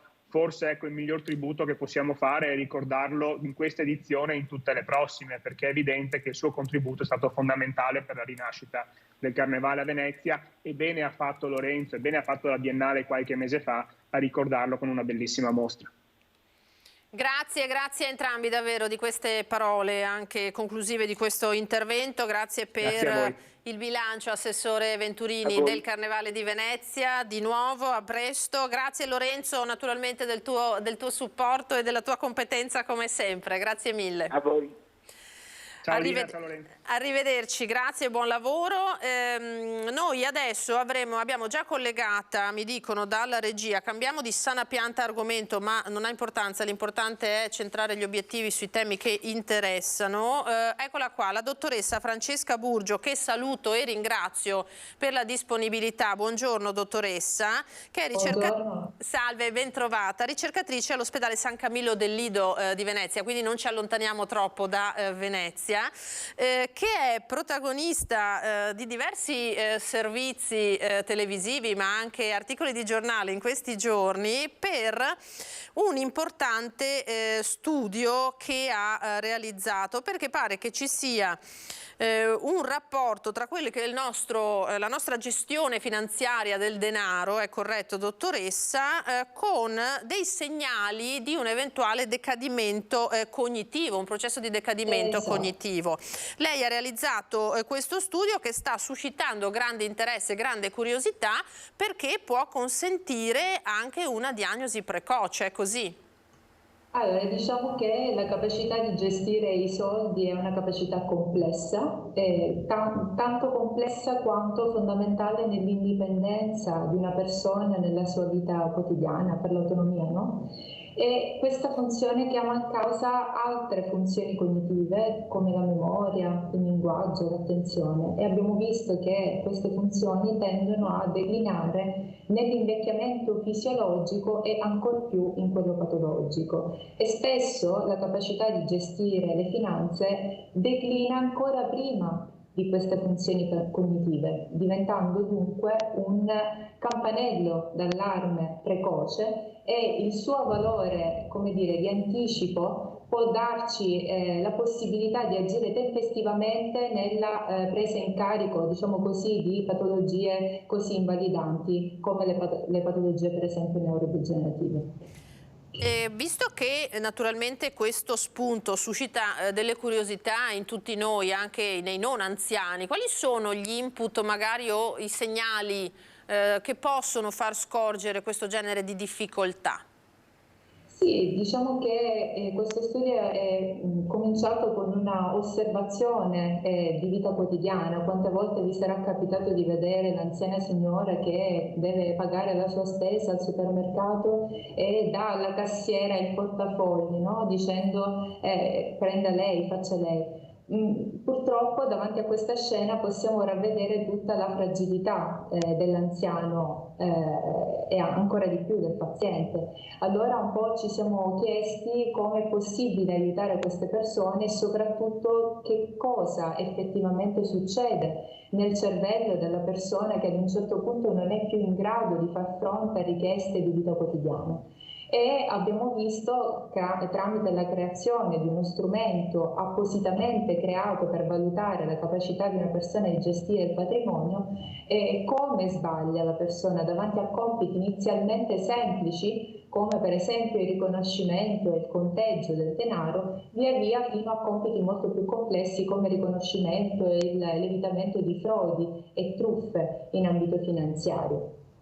Esatto, perché poi diciamo questi primi segnali voi da che età cominciate a intravederli? Perché immaginiamo che non sia necessario inoltrarsi nella vecchiaia, insomma, ad arrivare voglio fare subito una precisazione. In realtà questa capacità non è compromessa necessariamente ed esclusivamente nelle patologie neurodegenerative come l'Alzheimer, ma può essere compromessa tutte le volte in cui c'è una patologia del cervello organica, neurologica, che compromette le funzioni cognitive di cui parlavo prima, come la memoria, l'attenzione, il linguaggio. E spesso il paziente arriva in ambulatorio lamentando un deficit a questo livello e fa una valutazione che magari fa emergere ancora un quadro cognitivo preservato, eppure ad una valutazione più specifica di approfondimento, cosiddetta di secondo livello, emergono già invece delle difficoltà nella gestione dei soldi. E questo ci dà, come dire, il tempo di agire tempestivamente e mettere in atto tutta una serie di protocolli riabilitativi per aiutare queste persone. Senta, il vostro è un centro di eccellenza riconosciuto in tutta Europa, il vostro del San Camillo del Lido. Ora, questo strumento, questo test che grazie alle sue ricerche è stato approntato, è stato realizzato, concretamente come verrà utilizzato? Allora sì, quello che succede, come dicevo prima, è che il paziente arriva in ambulatorio piuttosto che in ospedale o dal professionista e si sottopone ad una valutazione dello stato cognitivo generale e ad una valutazione di approfondimento con il nostro test delle abilità finanziarie. Una volta che abbiamo appurato la difficoltà del paziente, mettiamo in atto tutta una serie di strumenti riabilitativi che possono consentire al paziente di recuperare. In particolare, il Ministero della Salute ha finanziato di recente un progetto proprio volto alla riabilitazione di questa capacità, e quello che abbiamo fatto è stato di creare uno strumento di riabilitazione che tra l'altro funziona anche in riabilitazione, quindi a distanza, ed è possibile dunque, dopo la valutazione iniziale del paziente, fornirgli la tecnologia e riabilitarlo comodamente da casa per un ciclo di trattamento di 1 mese. Dopodiché il paziente tornerà in ospedale per restituire la tecnologia e rifare di nuovo tutte le valutazioni per andare a verificare l'effetto del trattamento. Quindi uno strumento in più per questo genere di deficit cognitivi che con l'andare del tempo possono emergere, ma anche con il contrasto di malattie che fanno anche paura, con un'aspettativa di vita più lunga, ma tutti noi, anche senza arrivare all'anzianità, naturalmente temiamo poi in prospettiva futura questo genere di malattie, rispetto alle quali però si stanno facendo anche dei passi in avanti e si stanno studiando, come naturalmente nel vostro ambito state facendo, sempre in maniera più approfondita, perché l'Alzheimer purtroppo fa paura e a noi che non siamo del mestiere sembra di vedere moltiplicarsi i casi, ma forse è proprio dovuto al fatto, dottoressa, che ci sono un numero maggiore di anziani. Assolutamente sì, sicuramente c'è una maggiore sensibilità e c'è una maggiore anche sensibilità delle metodiche di valutazione di queste patologie. Il fatto di intervenire tempestivamente ci dà la possibilità di conoscere molto di più questi casi rispetto a quello che succedeva un tempo. Chiaramente noi con i nostri strumenti non siamo ancora in grado di bloccare il declino cognitivo. Ad oggi non possiamo dire di aver trovato la cura dell'Alzheimer, però quello che possiamo fare è di rallentare il declino cognitivo che spesso è collegato con questa tipologia di patologie. Sicuramente sono spunti importanti questi e che possono interessare appunto i nostri telespettatori. Lei, dottoressa, ritiene che in un futuro si troveranno, anche rispetto a quello che lei conosce naturalmente delle ricerche in corso a livello internazionale, delle se non cure, ma insomma dei sistemi per frenare in maniera efficace questo genere di patologie? Assolutamente mi sento di avere speranza nella ricerca. Io per prima sono ricercatrice, come ha detto lei lavoro in UNIEX, quindi l'Istituto di Ricovero e Cura a carattere scientifico, per cui la nostra missione è assolutamente quella di credere nella ricerca e per il benessere dei nostri pazienti, ma chiaramente la strada è quella della integrazione multidisciplinare, quindi non è sufficiente un solo approccio per far fronte a patologie come questa. Nell'ottica di un'integrazione multidisciplinare è auspicabile che nel prossimo futuro si possa trovare quantomeno a provare a risolvere, a dare speranze e soluzioni per fronteggiare questa tipologia di patologie. Nel frattempo possiamo suggerire anche ai nostri telespettatori di fare attenzione a questi segnali che lei prima ci ha spiegato e perché no anche poi magari procedere, se si hanno dei propri cari, dei familiari che dimostrano questo genere di fragilità, di procedere a questo test. Assolutamente, lo screening è possibile, è anche consigliabile, è bene, come dire, sottoporsi ad un controllo, anche perché spesso ci sono dei deficit che magari non sono ancora così manifesti, anche perché magari un paziente può compensare, diciamo così, con una riserva cognitiva, per cui magari il deficit si manifesta soltanto in fasi tardive, però il processo patologico è già in atto, quindi con una valutazione specialistica e quantitativa è possibile, e magari ovviamente corredando questa valutazione anche con indagini strumentali come per esempio la risonanza magnetica cerebrale, possiamo avere un profilo molto più chiaro e definito di quello che sta succedendo nel cervello di queste persone. Benissimo, dottoressa, io la ringrazio moltissimo, non le rubiamo altro tempo, sappiamo tra l'altro che è impegnata anche proprio nello spiegare, nel raccontare, nel diffondere questa novità che è molto importante e siamo ovviamente fieri che sia stata portata avanti nel nostro territorio. Grazie ancora dottoressa del suo contributo. Francesca Burgio, ricercatrice e dirigente del servizio di neuropsicologia e del collegato laboratorio di neuropsicologia dell'ospedale San Camillo del Lido. Grazie infinite e buon lavoro. Grazie di nuovo, grazie. Grazie per questo spazio, dottoressa, perché è sempre importante dare questo genere di informazioni. Noi continuiamo a parlare in qualche modo di anziani collegandoci in diretta con la collega Chiara Gaiani da Bassano del Grappa, perché ci sono delle novità riguardo ai vertici dell'azienda che segue gli istituti proprio per anziani della città. Vediamo se è collegata.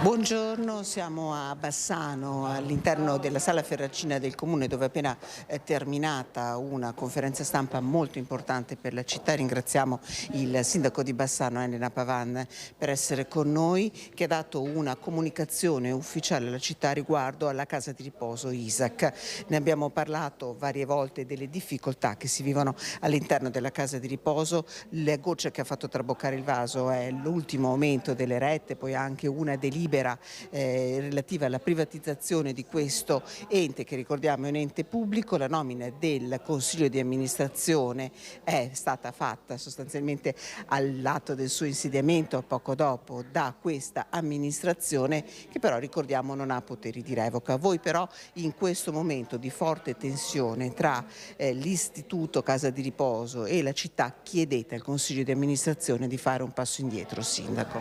Corretto. Al nostro insediamento, quando abbiamo nominato questo CDA, abbiamo dato un mandato che da una parte chiedeva di risolvere le gravi e storiche problematiche dal punto di vista amministrativo, di gestione dell'ente, e in questo effettivamente il CDA ha fatto un lavoro che a volte è stato anche traumatico nel rapporto con i dipendenti, però l'ente adesso è riordinato. Però quando abbiamo conferito loro l'incarico abbiamo dato anche un altro mandato, che era quello di sciogliere i rapporti all'interno, nel senso di mantenerli buoni, di mettere l'ospite al centro, di prendersi cura delle persone, di mantenere buono il rapporto con i dipendenti e le relazioni con i familiari, oltre che ovviamente con l'amministrazione. E purtroppo in questi anni il rapporto è stato difficile con il CDA, perché ha sempre rivendicato con forza la propria autonomia e la propria indipendenza, di fatto non coinvolgendo l'amministrazione nelle scelte anche difficili, non informando la città adeguatamente su quelle che erano le problematiche che stanno affrontando e che, ci tengo a precisare, non sono solamente di questo ente, di questa IPAB, ma sono di tutte le IPAB della nostra regione, e in questo isolamento di fatto hanno però denutrito l'ambiente interno senza curare i rapporti interpersonali, e quindi compromettendo le relazioni con gli ospiti, con soprattutto i dipendenti e i familiari. E questo è importante per noi come amministrazione dire che non ci va bene. Quindi oggi abbiamo voluto esternare alla città, ai sindacati, ai familiari, ai dipendenti qual è la posizione di questa amministrazione, per quanto sia dolorosa, perché si tratta di persone comunque nominate da noi, però sul loro modo di lavorare la maggioranza non ha fiducia. Ecco, da registrare che nelle ultime ore già 2 dei 5 componenti del Consiglio di amministrazione hanno rassegnato le loro dimissioni. Sono 2 medici, Iavernaro e Meneghetti, e questo insomma vi fa 2 medici che peraltro non saranno surrogati a brevissimo. Sindaco, adesso voi fate un appello al CDA perché ci sia un atto di responsabilità. Sì, il malessere di questi 2 membri del CDA non è recente, ma è risalente, proprio perché non riuscivano a fare quello che abbiamo chiesto loro di fare, ovvero sia di mettere le persone al centro. C'è da dire che il CDA era venuto in maggioranza alcune settimane fa e avevamo discusso insieme delle varie problematiche. Dopo una riflessione interna, la maggioranza, che ha previsto la praticamente unanimità nel dire che non c'è fiducia nel modo di lavorare di questo CDA, alcuni giorni fa io, il vice sindaco e l'assessore al sociale abbiamo incontrato il CDA per intero e abbiamo manifestato la nostra posizione, e questo ha determinato le dimissioni dei 2 medici componenti del CDA, mentre allo Stato restano in carica altri 3 soggetti. Ricordiamo qual è il valore per l'amministrazione della casa di riposo, che esiste dal 1843 a Bassano, quindi proprio insomma un valore molto importante per voi. È un patrimonio importantissimo, è un luogo di assistenza nel quale ci sono le persone più fragili e collegate ovviamente le loro famiglie. È un luogo nel quale vogliamo che ci sia ricucitura delle relazioni, che torni ad essere quel luogo di eccellenza e di benessere. Una volta si diceva che essere lì dentro era come stare in famiglia. Ci piacerebbe che tornasse ad essere questa la situazione, e credo che bilancio e benessere dell'ospite siano due concetti che possono coesistere. Ecco, allora ovviamente tutti i servizi nelle edizioni di questa sera. Noi ringraziamo il sindaco Elena Pavani, il sindaco di Bassano, e ringrazio per la collaborazione tecnica Alessandro Corsacurta, e da Bassano restituisco la linea allo studio.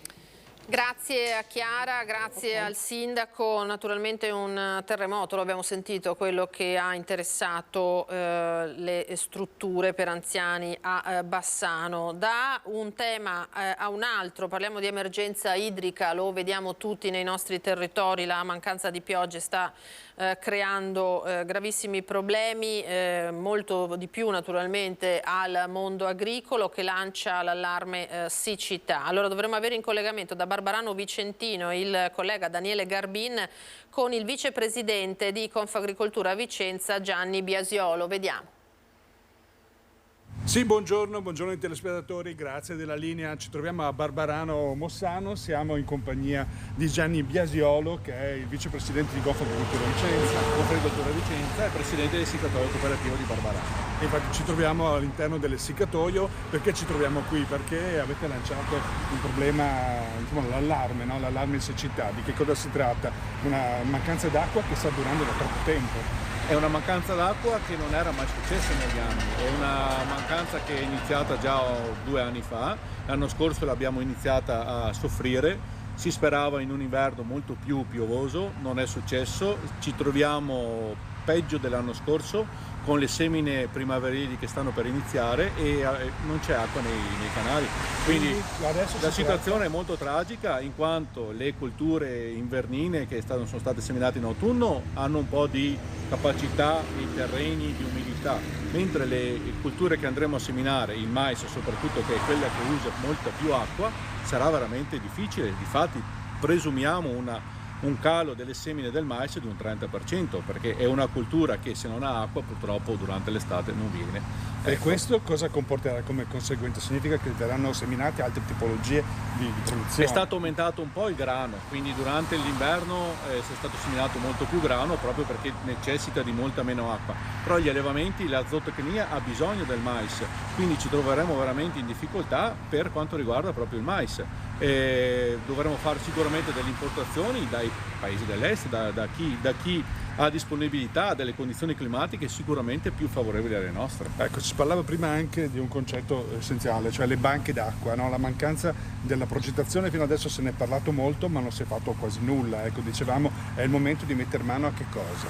Ma sicuramente bisognerà mettere in modo strutturale alle nostre infrastrutture, e negli anni si è sempre parlato di creare degli invasi, di utilizzare le vecchie cave, di utilizzare dei posti, dei bacini per trattenere l'acqua durante quel poco di mesi piovosi che ci saranno, di riuscire a trattenerla per i mesi in cui ne avremo bisogno. Questo sicuramente sono delle opere decennali, perché non sono delle cose che si fanno in poco tempo, però bisognerà per forza fare, altrimenti l'agricoltura, soprattutto presumo che nel nord Italia, veramente avrà dei seri problemi.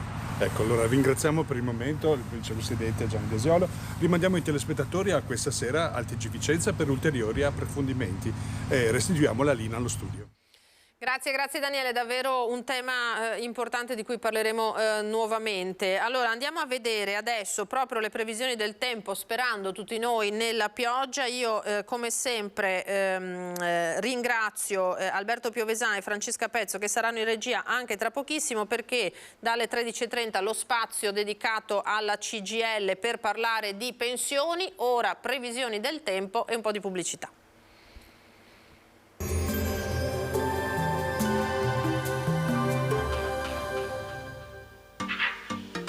Tremonti, attrezzature e materiale per saldatura professionale a Montebelluna. Benvenuti al meteo. Tempo ancora stabile, anche se il lungo dominio dell'anticiclone potrebbe terminare giovedì con l'arrivo della pioggia. Il dettaglio intanto di mercoledì 22 febbraio. Sul Veneto il sole non sarà presente, cielo infatti in prevalenza nuvoloso e coperto con nubi basse, foschie e nebbie anche fitte. Non si esclude la possibilità di qualche sporadica e debole precipitazione già nella notte tra mercoledì e giovedì. Temperature ancora stazionarie, minime tra 2 e 8 gradi, massime tra 7 e 11 gradi. Ci spostiamo ora sul Friuli Venezia Giulia. Avremo frequenti riduzioni della visibilità sulle zone di pianura, altrove cielo per lo più nuvoloso. Temperature minime tra 6 e 7 gradi, massime sugli 8-10 gradi. Infine diamo uno sguardo al Trentino Alto Adige. Avremo molte nubi sui settori meridionali della regione, sarà maggiormente soleggiato invece altrove. Temperature minime intorno a 2-4 gradi, massime sui 10-13 gradi. Dal meteo di Antena 3 è tutto, arrivederci al prossimo aggiornamento.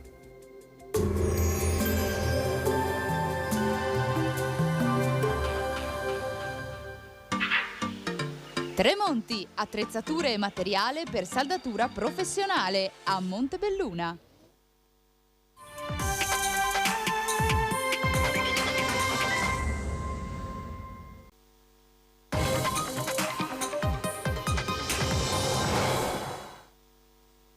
Eccoci di nuovo in diretta, straordinaria Antena 3, lo spazio riservato alla CGIL e vi ricordo il numero in sovraimpressione per telefonare, potrete come sempre porre le vostre domande alle nostre ospiti di oggi. Sara Pasqualin, segretaria organizzativa della CGIL, buongiorno. Buongiorno a tutti. E Lucia Celi, che è responsabile previdenza del patronato Inca di Treviso, perché come leggete dal titolo in sovraimpressione parleremo di pensioni, delle tante novità che a livello pensionistico porta con sé questo 2023, ma prima chiederei a Sara di fare un po' il punto su un tema che sta molto a cuore naturalmente a famiglie e imprese in questo momento, che sono le novità invece introdotte in tema di superbonus 110%, perché c'è stato davvero uno sconquasso con questo decreto del governo, con preoccupazioni manifestate un po' da tutti, e poi alla fine chi ci rimette a quanto pare rischiano di essere un po' chi era a metà del guado, no?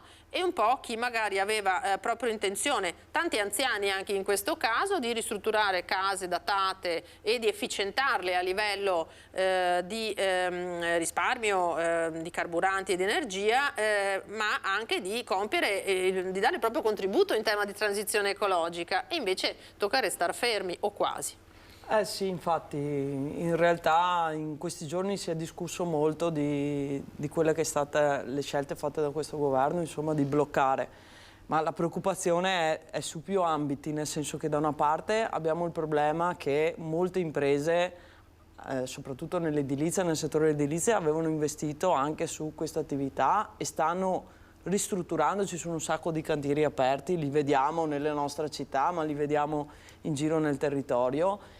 E ad oggi questa introduzione di blocco della cessione del credito piuttosto che dello sconto in fattura lascia molto perplessi, soprattutto perché è più di un anno che si cercava di trovare soluzioni per dare liquidità a questo bonus e per fare in modo veramente di fare anche quel salto energetico che ci richiede anche l'Europa, perché sappiamo che poi si richiedono anche alle città strutturate di fare, l'Europa ha dato delle tempistiche che sono anche strette per l'Italia, se devo dirla tutta, però nella quale si chiede di andare nella direzione di sostenibilità ambientale ed energetica nelle città.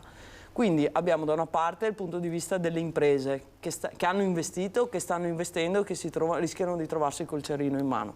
Dall'altra parte la cosa che la CGIL ha detto e ribadisce è che ad oggi bloccare la cessione del credito, lo sconto in fattura, va a discapito dei soggetti più deboli, di quelli che avevano veramente la necessità di fare un intervento strutturale nelle proprie abitazioni e che non avevano la liquidità disponibile, perché il progetto, almeno quando nasce il superbonus, nasce dall'esigenza di ottimizzare le due cose, di far ripartire tutto il mercato dell'edilizia, insomma. Quindi in realtà è discriminatorio nei confronti di chi non ha risorse, perché togliere la cessione del credito e lo sconto in fattura va a colpire immediatamente quelle fasce lì.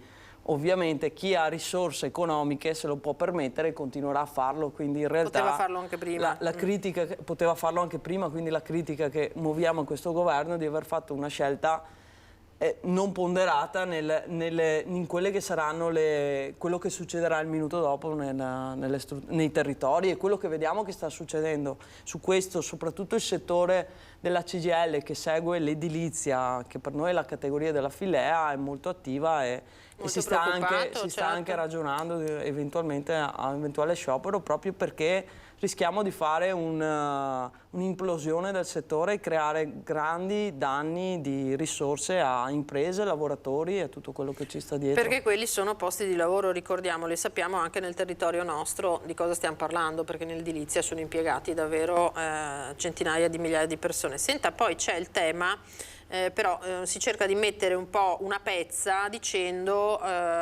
introduciamo l'ISEE per dare in base all'ISEE questo genere di agevolazioni. È in qualche modo risolutivo oppure è solo un palliativo, diciamo? Beh, una cosa che deve essere chiara a tutti, l'ISEE è una dichiarazione molto più completa rispetto a quella del 730. Io sento molte discussioni nelle quali le persone dicono ma perché devo fare l'ISEE quando faccio il 730? Cioè è un quadro molto più concreto di quelle che sono le risorse delle famiglie, e a mio avviso è una modalità che è giusta percorrere per legittimare chi ha più necessità, chi ha meno necessità e quant'altro. Dopodiché il problema, la cosa che noi segnaliamo, che continuiamo a ribadire in tutti i tavoli in cui ci sediamo assieme anche alle istituzioni e al governo in primis sugli incontri che vengono fatti, è che ci devono essere delle politiche strutturali, nel senso che bisogna fare una serie di ragionamenti che partano da oggi e che vadano in prospettiva nei prossimi anni,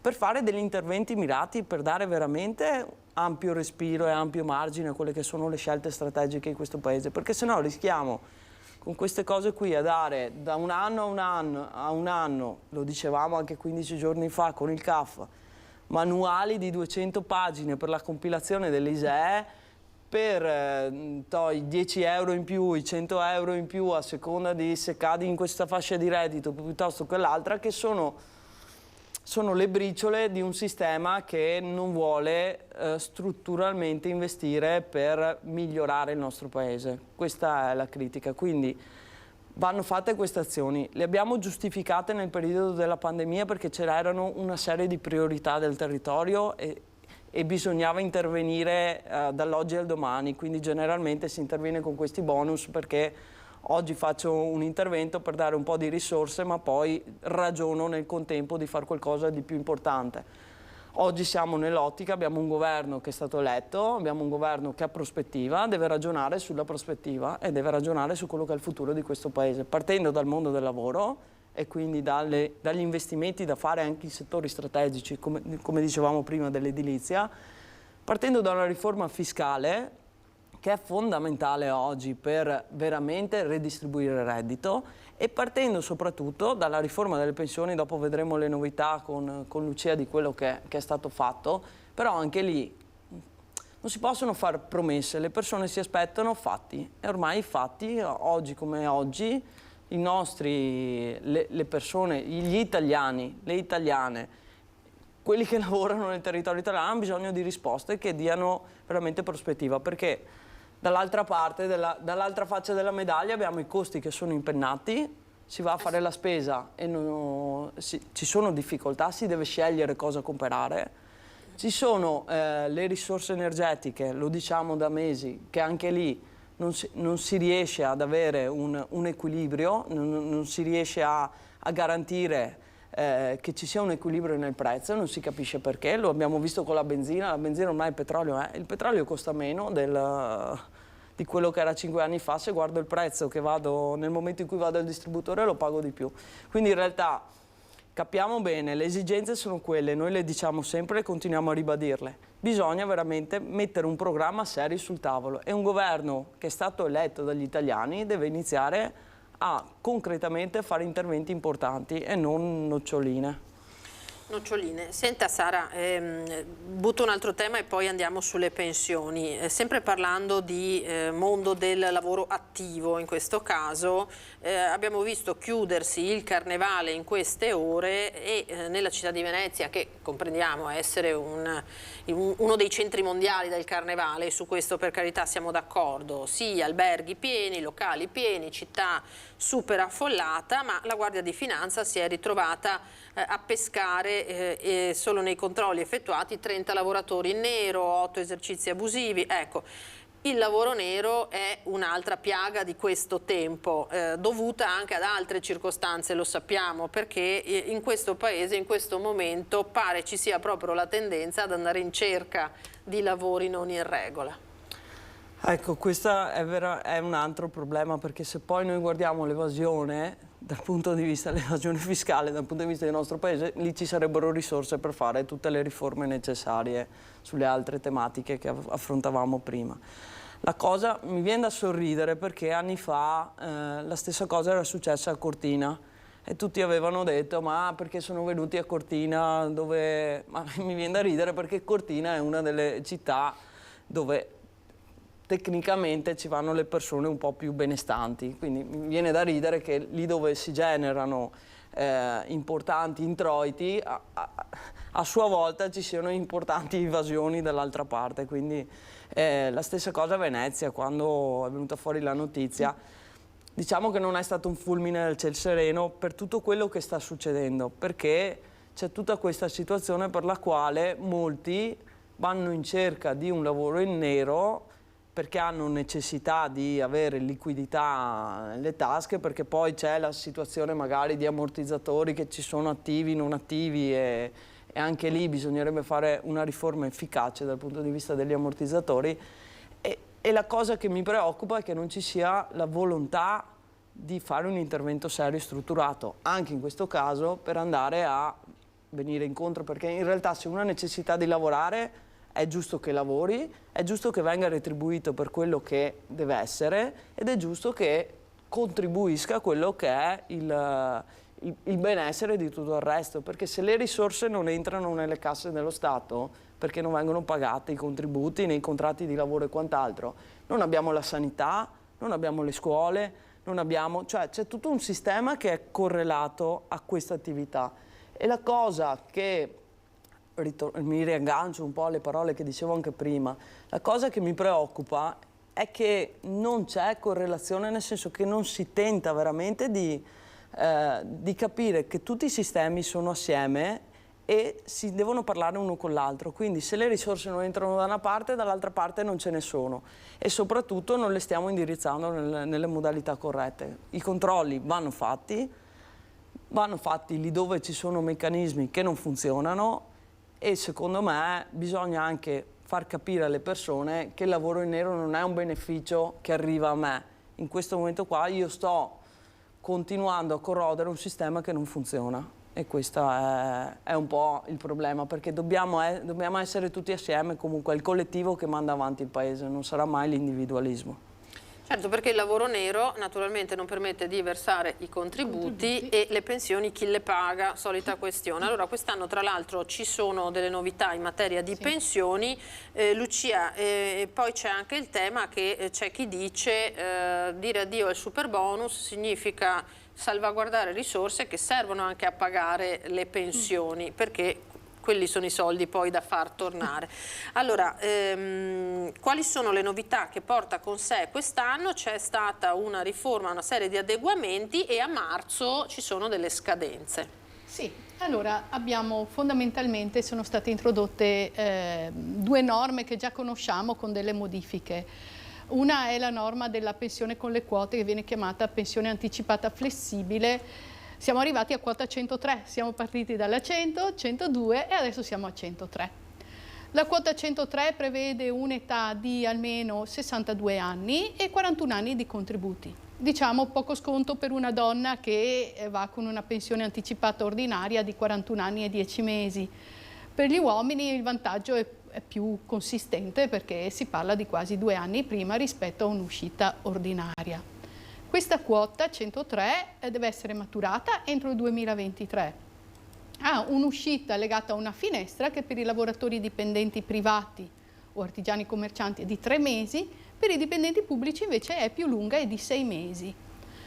È stata introdotta in questa quota anche una cosa che prima non c'era, cioè un massimale sull'importo dell'assegno erogato, che è di 5 volte il trattamento minimo, ovvero 2.818 euro lordi mensili massimo. Sempre questo tipo di pensione non è cumulabile con il reddito da lavoro dopo il pensionamento, ovvero le persone devono rimanere in pensione o svolgere quelle attività marginali di collaborazione in forma autonoma fino a un massimo di 5.000 euro annui. Avevamo visto il governo introdurre delle rivalutazioni, no? Sì. Delle pensioni, a che punto siamo? Beh, stiamo vedendo adesso i primi pensionati che arrivano a far controllare il proprio assegno mensile e verificare se queste rivalutazioni sono corrette o meno. Forse c'erano delle aspettative diverse rispetto a quelle che si sono trovate invece nel concreto. Esatto, perché le stavo proprio chiedendo, sono soddisfatti i pensionati? Insomma, di cosa stiamo parlando? Di che cifre stiamo parlando, Sara, più o meno? Ma lì dipende sempre, hanno innalzato di fatto il valore dell'ISEE e quindi in realtà diciamo che, mi dispiace ma devo collegarmi per forza al discorso anche lì dei contributi versati, perché le pensioni minime nascono in Italia per un percorso di dare qualcosa a determinate fasce deboli, tanto che un lancio fatto in campagna elettorale, nell'ultima campagna elettorale, soprattutto da alcuni partiti di destra, è il fatto alziamo la pensione minima. Sì, ma alziamo la pensione minima magari a quelli che i contributi ne hanno versati fino a un certo punto e in alcuni casi anche bassi, insomma.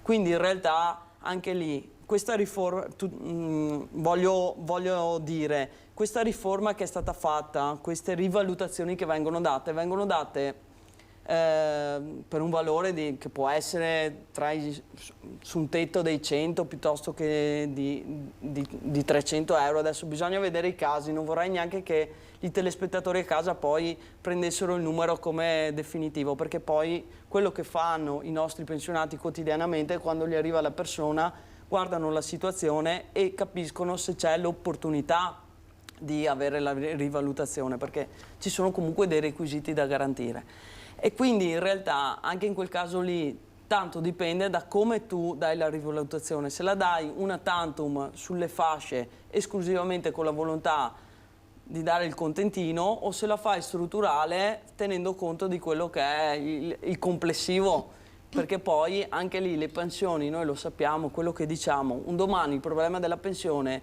sarà che oggi non c'è la continuità contributiva di alcuni soggetti e c'è l'abbassamento di quelle che sono le risorse.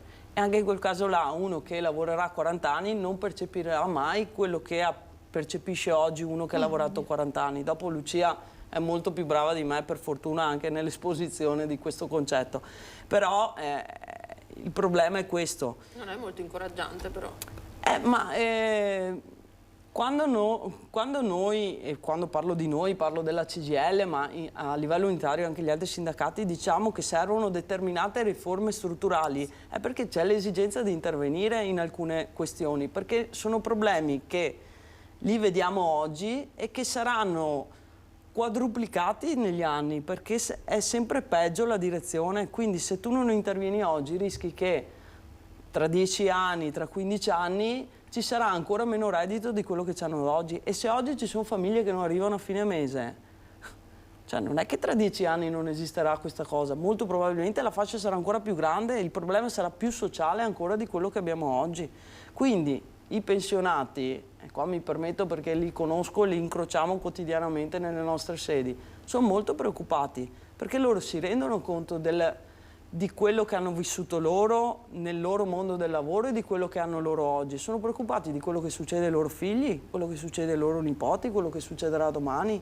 Quindi una rivalutazione fatta in quest'ottica qua di, anche lì, briciole, purtroppo non è stata presa bene, nel senso che anche lì abbiamo la necessità di fare interventi che sono più strutturati e che pensano veramente a quella che è l'aspettativa di vita di domani. Viviamo di più, e per fortuna che si vive di più, però vivere di più vuol dire avere più necessità dei servizi essenziali, mi viene da dire. La sanità o le case di cura, ne parlavamo 15 giorni fa anche con Vigilio di questa cosa qua, insomma. E poi c'è il fatto che la base contributiva si assottiglia sempre di più, è sempre minore. Dunque abbiamo una telefonata, vedo. Buongiorno. Buongiorno. Chi è e da dove chiama, signora? Da San Giorgio di Salvi. Sentiamo. Volevo chiedere una cosa per mia figlia. È stata operata a un tumore. Non ce la fa più, ha fatto 35 chemio. Ci spiace.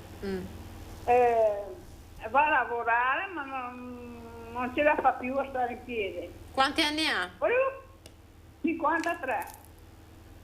Volevo chiedere se non si può andare prima in pensione. Non può andare prima in pensione. Sì, okay. Certamente, le rispondiamo signora, grazie mille. Prego Lucia. Allora, diciamo che ci sono delle tutele nel caso in cui una persona abbia dei problemi di salute, che sono però ben differenti tra i dipendenti pubblici e privati. Di fatto questo volevo un po' capire dalla signora, ma eventualmente signora ci contatta anche in ufficio che chiariamo le cose. Ovvero, quando una persona non sta bene, una delle prime cose da fare è fare una domanda di invalidità civile. Quella è sempre fondamentale, perché l'invalidità civile, oltre ad avere un verbale che quantifica la tua invalidità civile, si può ottenere un verbale che stabilisce quali sono le mansioni che io posso fare o non fare, e al contempo posso avere anche un altro verbale aggiuntivo per i permessi lavorativi. Ad esempio, con una legge 104, articolo 3,3 in gravità, un lavoratore può avere una riduzione dell'orario lavorativo quotidiano fino a 2 ore se fa un orario di 8 ore retribuito. E sono cose importanti. Poi ci sono anche e questo vale sia per il pubblico che per il privato. Nel privato esistono delle forme di tutela, uno è l'assegno ordinario di invalidità, ci sono dei requisiti contributivi, avere almeno 5 anni di contributi, di cui 3 negli ultimi 5, non voglio scendere troppo nel dettaglio perché poi l'analisi è molto personale. Esiste l'assegno, come dicevo, ordinario di invalidità, che dà una pensione basata sui contributi effettivamente versati. Esiste anche la pensione di inabilità permanente e assoluta, che spero insomma non sia il caso, e questa pensione di inabilità è basata sì sui contributi versati, ma prevede una maggiorazione di questi contributi fino al massimo lavorativo. Tornando sull'invalidità civile, diciamo che un'invalidità riconosciuta superiore al 74% permette anche di maturare 2 mesi di contributi in più per ogni anno di effettivo lavoro. Una invalidità dell'80% prevede nel privato la possibilità di uscire con una pensione di vecchiaia molto in anticipo rispetto alla vecchiaia dei 67, stiamo parlando dei 60 anni. Nel pubblico la normativa è un po' differente, non esiste l'assegno di invalidità, esiste l'inabilità permanente e assoluta, esiste un'altra forma di invalidità, una inidoneità a proficuo lavoro, che viene liquidata sulla base dei contributi effettivamente versati, e lì bisogna però prima fare un'analisi approfondita dell'estratto perché bisogna vedere il requisito minimo, se è rispettato il requisito minimo. Qui stiamo sempre parlando di posizioni, un ambito di calcolo misto di contributi, e mi riaggancio a quello che dicevate prima, diceva anche la Sara. Andando avanti le pensioni saranno sempre più basse, proprio perché il rendimento della pensione è diverso. Ovvero noi adesso stiamo uscendo da un sistema di calcolo pressoché per tutti misto, perché i retributivi, che sono coloro che alla data del 31/12 del 95 avevano almeno 18 anni di contributi versati, ormai stanno esaurendo. Andiamo in un sistema misto, ma teniamo da conto che più si assottiglia il periodo di lavoro ante 95 e più il rendimento pensionistico sarà slegato dallo stipendio che noi percepiamo, perché se con un retributivo possiamo pensare a un assegno pensionistico scostato di un 10-15% rispetto allo stipendio, su un misto parliamo già di un 20-25%, su un contributivo avremo un scostamento di un 40%. Sto dando dei dati generali, poi la posizione va analizzata persona per persona, perché ci sono dei casi rari in cui il calcolo contributivo è più vantaggioso del misto o del retributivo, perciò sto facendo un ragionamento generico.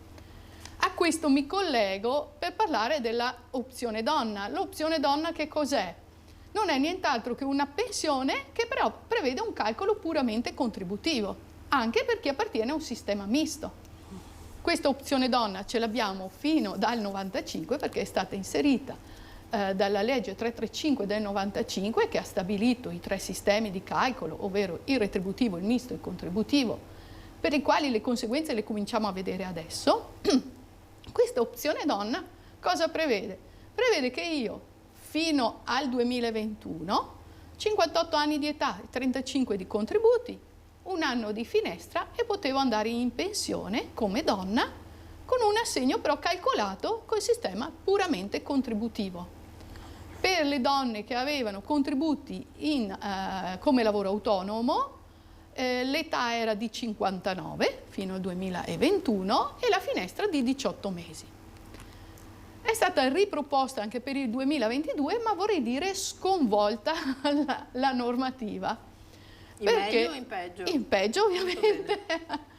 Perché il calcolo resta sempre un calcolo contributivo, ma l'età è stata innalzata a 60 anni, che può essere ridotta a 59 o a 58 anni.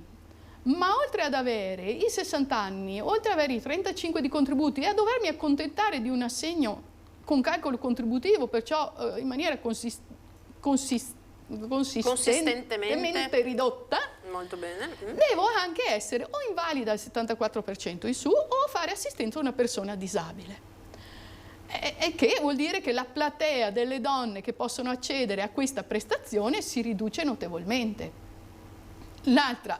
Sempre un altro aspetto dell'opzione donna, restano fissi i 58 anni di età e i 35 di contributi per le disoccupate o per chi lavori in un'azienda che ha aperto un piano di riduzione di crisi aziendale, diciamo.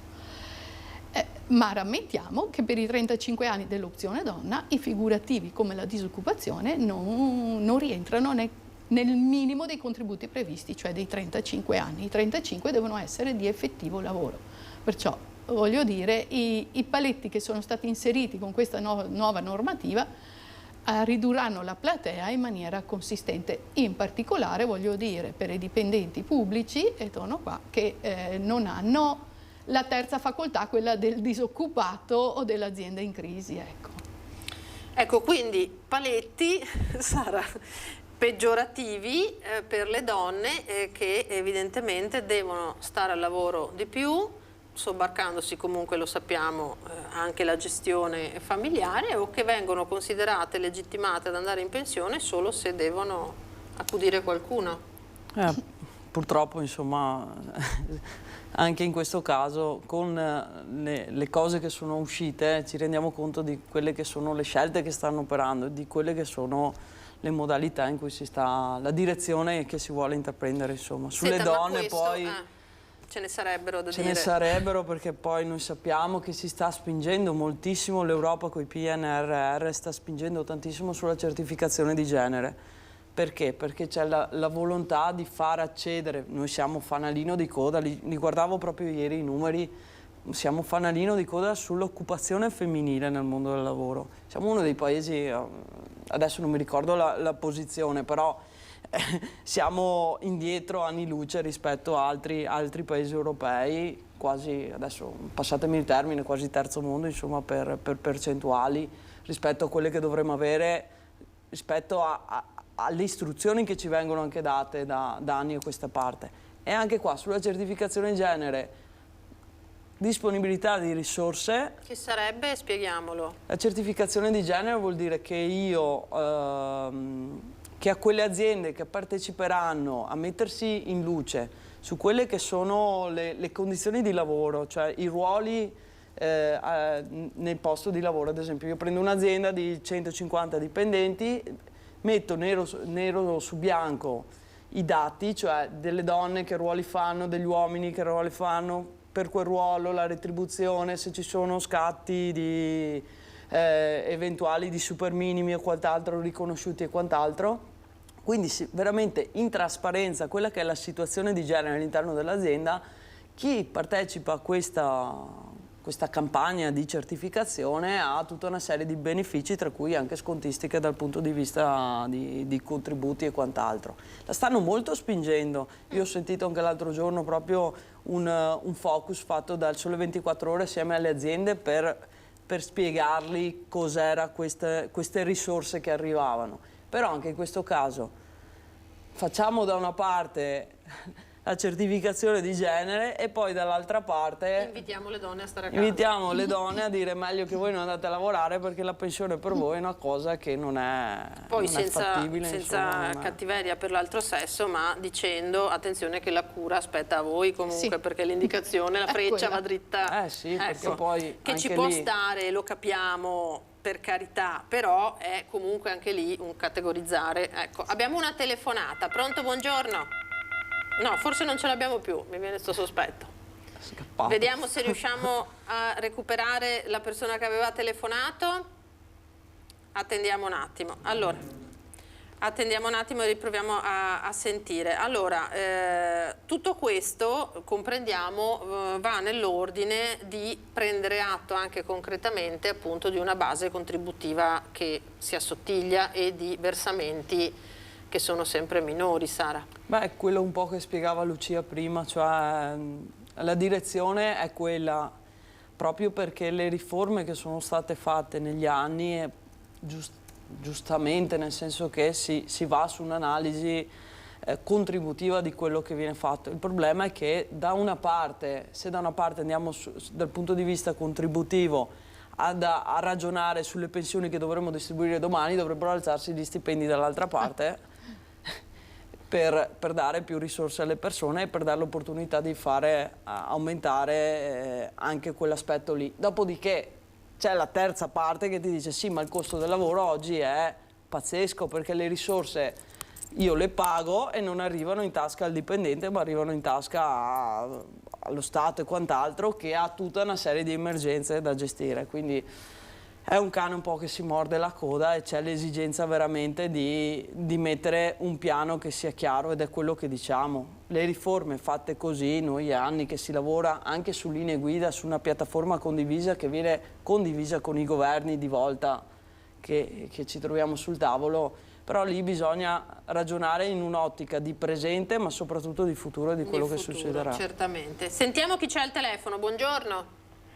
Buongiorno, mi scuso. Prego, chieda dove chiama, signora. Sono di Prengaziol. Sì. Io volevo sapere, ho fatto 17 anni di lavoro, però io soffervo ancora del 92. Ok.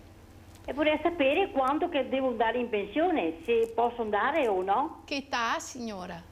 È a 65 anni. Allora, attualmente il requisito minimo per accedere alla pensione di vecchiaia è di 20 anni, però ci sono delle deroghe. Una delle deroghe è che chi ha raggiunto i 15 anni entro il 31/12 del 92 può tuttora andare con 15 anni di contributi. Lei ne ha 17, perciò voglio dire ne ha anche in abbondanza. L'età attualmente è a 67 anni, signora. Ah, ho capito, ma manca altri 2 anni, insomma. Sì. Signora, vada a fare un controllo, faccia certificare i suoi contributi. Esiste un estratto conto certificativo che si chiede all'INPS, cioè tramite il patronato viene richiesto all'INPS e l'INPS le certifica i contributi versati, così poi è serena e sicura di avere il requisito, sa? Va bene, grazie tante, arrivederci, grazie. Prego, salve signora. Grazie, quindi deve tenere duro altri 2 anni, buona sostanza. Sì, perché qui dai 60 le donne le hanno parificate agli uomini, ci hanno portati a 67. Io sostengo sempre che a 67 anni una donna ne ha lavorati più di 80, perciò è una mia opinione questa. No, ma infatti rischiamo di fare un po' la fronda femminista qua oggi, perché anche a me venivano un paio di battute che mi tengo per me. Quindi, allora Lucia, tornando a bomba, abbiamo detto, questi pensionati si sono trovati nel cedolino 10 euro, 20 euro, 50 euro in più? Cose quanti? irrisorie, non glielo so, dipende, perché Poche dipende decine di euro. dall'importo della pensione, perché è una percentuale sulla pensione, diciamo non una cifra adeguatamente consistente da poter affrontare l'aumento del costo della vita, perché lo vediamo tutti i giorni. Prima andavi a fare la spesa con una cifra e adesso la stessa spesa, perché bene o male sappiamo cosa compriamo, la stessa cifra non basta più per fare la spesa a cui siamo abituati, perciò è lontano dal poter sopperire agli aumenti, insomma, che ci sono stati. Prima della telefonata, rivalutazioni e arretrati che dovrebbero arrivare a marzo. Sì, dovrebbero arrivare nella busta paga del pensionato di marzo. Bene, chi c'è al telefono? Buongiorno.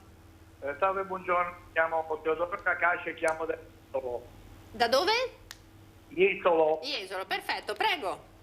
Volevo fare una domanda. Io ho fatto la simulazione con l'applicazione dell'INPS per quanto riguarda per quando posso andare in pensione, avendo 24 anni di contributi, di cui molti però stagionali. Io so per legge che la legge attuale dice che ci sono 5 anni di contributivi che vengono calcolati per la pensione, però l'applicazione mi dice che potrò andare in pensione a 67 anni, cioè tra 10 anni, a 7-8 anni. Volevo sapere se era vero o dovevo fare qualche altro controllo. C'è la voce che va un po' e viene. Lucia sa qualche domanda magari per capire. Ho detto così, ho fatto con l'applicazione ho capito. La simulazione. Sì. Mi sente? Sì, la sento.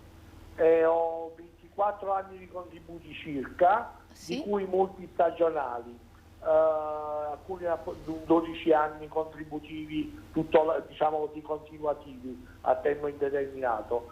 So che per la legge dice che almeno se non è cambiata, 5 anni per la pensione vengono calcolati i contributi, diciamo così, contributivi proprio per il calcolo della pensione, non figurativi. Volevo sapere, l'applicazione mi dice che va in pensione lo stesso a 67 anni.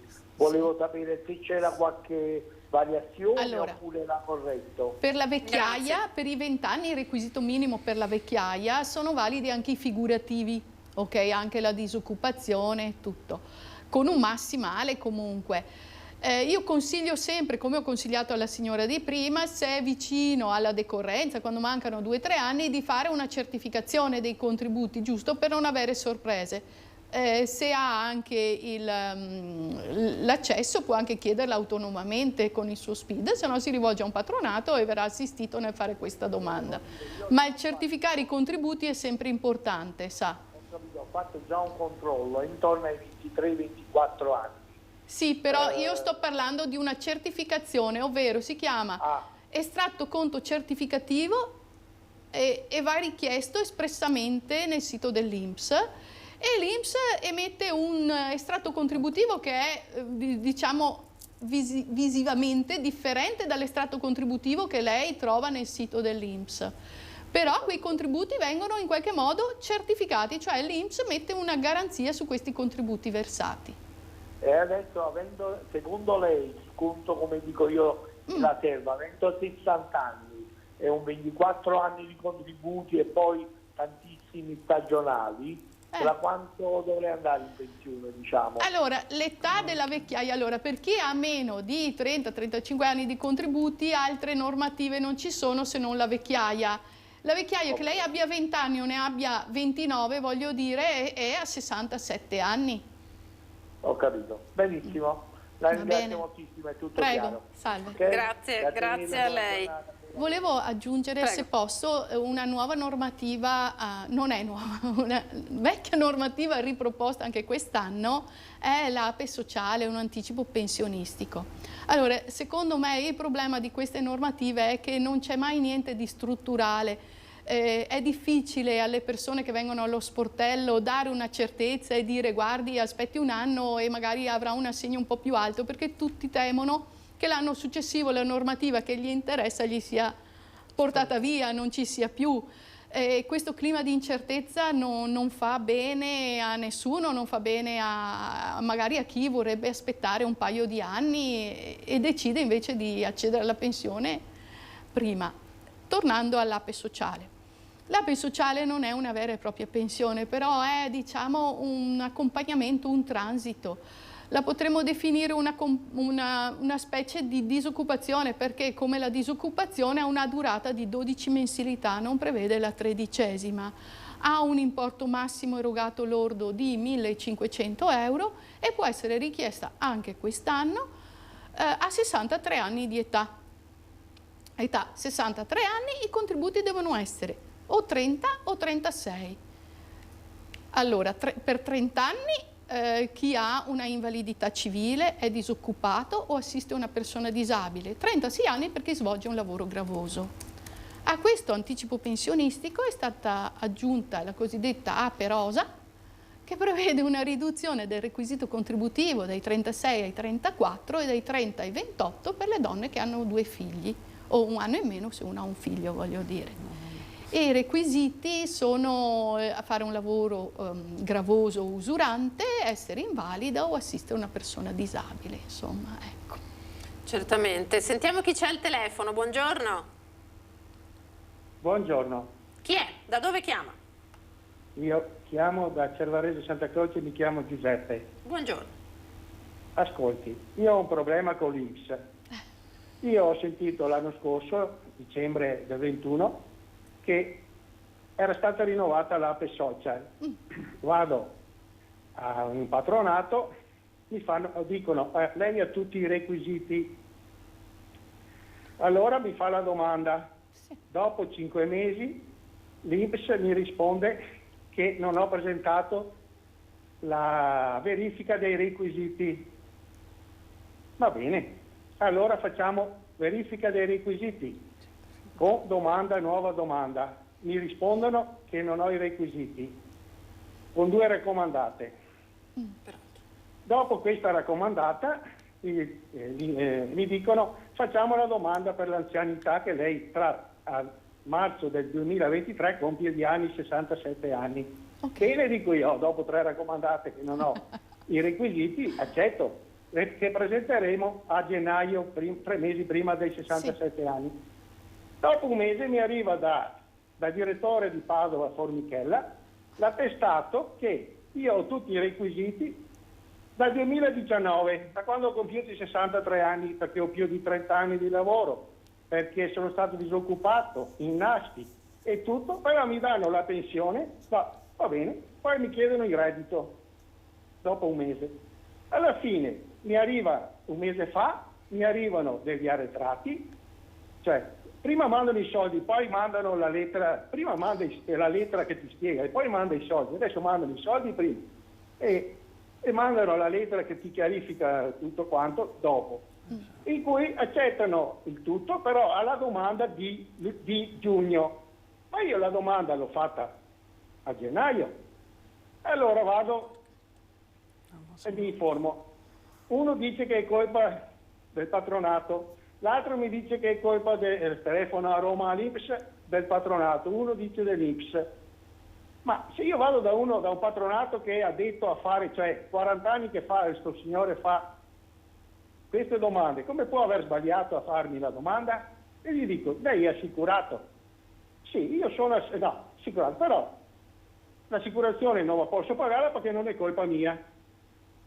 E mi dice, guardi che io ho tanti altri casi come il suo. Allora io dico, ma è un modus operandi dell'INPS questo, di fregare 6 mesi, non so mica, pochi sta 6 mesi a 1.000 euro a una persona. Mi potete rispondere? Grazie Giuseppe.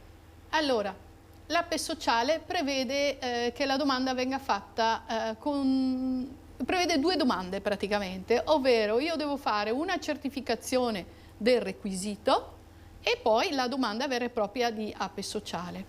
Nel caso in cui una persona stia ancora lavorando, si fa la certificazione del requisito, perché per poter accedere all'APE bisogna cessare di lavorare, perciò la domanda della pensione vera e propria, chiamiamola pensione o come vogliamo chiamarla, Si fa magari appena arriva il requisito, la certificazione di riconoscimento del requisito, si fa la cessazione dal lavoro dipendente e si fa anche nel contempo la domanda di erogazione di questo assegno. Se una persona è disoccupata, di solito si fa la domanda di certificazione e allo stesso tempo la domanda di erogazione dell'assegno. Diciamo che andrebbero fatte vicine, oppure è un po' complicato. La certificazione io la posso presentare a gennaio dell'anno in cui ho il requisito, anche se il requisito io lo faccio a novembre o dicembre, posso presentare la certificazione a gennaio, ma se ho il requisito a novembre, dicembre o giugno, la domanda di APE la posso fare più vicina al requisito anagrafico, perché c'è uno scostamento. Diciamo che forse lì bisogna capire se c'è stata la tempestività dell'inoltro anche della richiesta dell'APE o solo della certificazione e non è stata presentata in modo tempestivo anche la domanda di APE sociale. Questo bisogna capire. Ascolti, posso parlare? Sì, sì. Voglio sapere se a gennaio dell'anno scorso, siccome il titolare che mi ha fatto la domanda, sono 40 anni che lavora in un patronato, quindi ne sa di cose, e io lo so perché sono andato proprio da lui, perché so che è la persona più competente di Padova. Come può aver sbagliato? C'era una circolare dell'INPS che diceva cosa doveva fare lui ha seguito, certamente ha seguito, perché mi ha detto che lui segue tutto ciò che è scritto sulla Gazzetta Ufficiale giorno per giorno. Quindi io voglio sapere di chi è la responsabilità di quello, perché 10 persone solo da lui sono stati fregati 50.000 euro. Per 100 persone faccia i conti, per 1000 persone faccia i conti. Allora io ho detto, sono dell'Ariete, mi attacco all'osso e non lo mollo più, perché questo non è un modo di... Certo, ma dovrà naturalmente chiederne conto a chi ha redatto queste domande. Dico, bisogna capire se la sua domanda... Non si può buttare, cioè la colpa a un altro e un altro qua. Siamo d'accordo con lei, però deve riferirsi ai diretti interessati a questo punto, non possiamo rispondere perché noi per loro. Perché la certificazione, come le dicevo, va fatta da gennaio dell'anno in cui tu raggiungi il requisito. E la domanda di erogazione che l'avevo dal 2019. E la domanda di erogazione dell'assegno dell'APE sociale va fatta o contestuale al riconoscimento o se, come le dicevo prima, se una persona sta lavorando la fai nel momento in cui cessa di lavorare. La puoi fare anche qualche mese dopo se uno compie gli anni successivamente a gennaio dell'anno in cui ha il requisito. Qui questa cosa la deve verificare con chi ha fatto la domanda. Giuseppe, la dobbiamo salutare, che dobbiamo andare in pubblicità. Grazie a lei. Pubblicità qualche minuto e poi riprendiamo.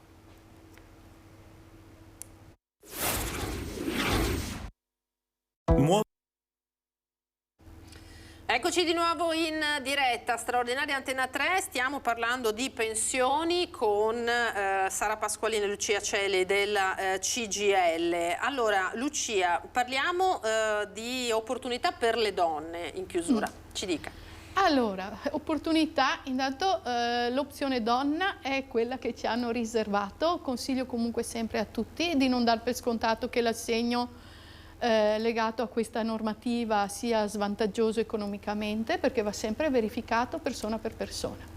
Diciamo che può succedere nel privato che l'assegno sia anche interessante, soprattutto perché spesso le donne hanno una carriera lavorativa molto discontinua e in questo caso l'opzione donna potrebbe essere riservarci qualche sorpresa positiva.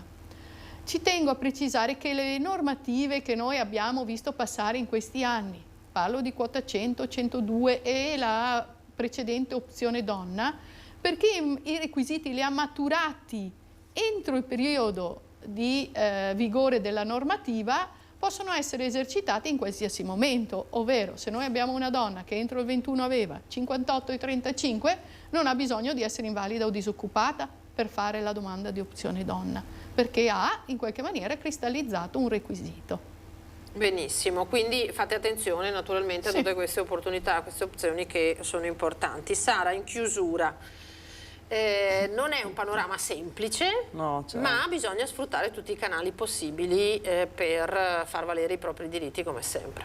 Assolutamente, nel senso che c'è tanta confusione. Io ogni volta che entro dalle ragazze dell'Inca, insomma, mi rendo conto che è una normativa che veramente cambia di volta in volta e sono brave perché hanno una capacità veramente di aggiornamento e soprattutto di contestualizzare la persona che hanno davanti e la miglior proposta da fargli. Quindi sicuramente le capacità e le competenze oggi servono molto, soprattutto su argomenti così vari e variegati e soprattutto complicati.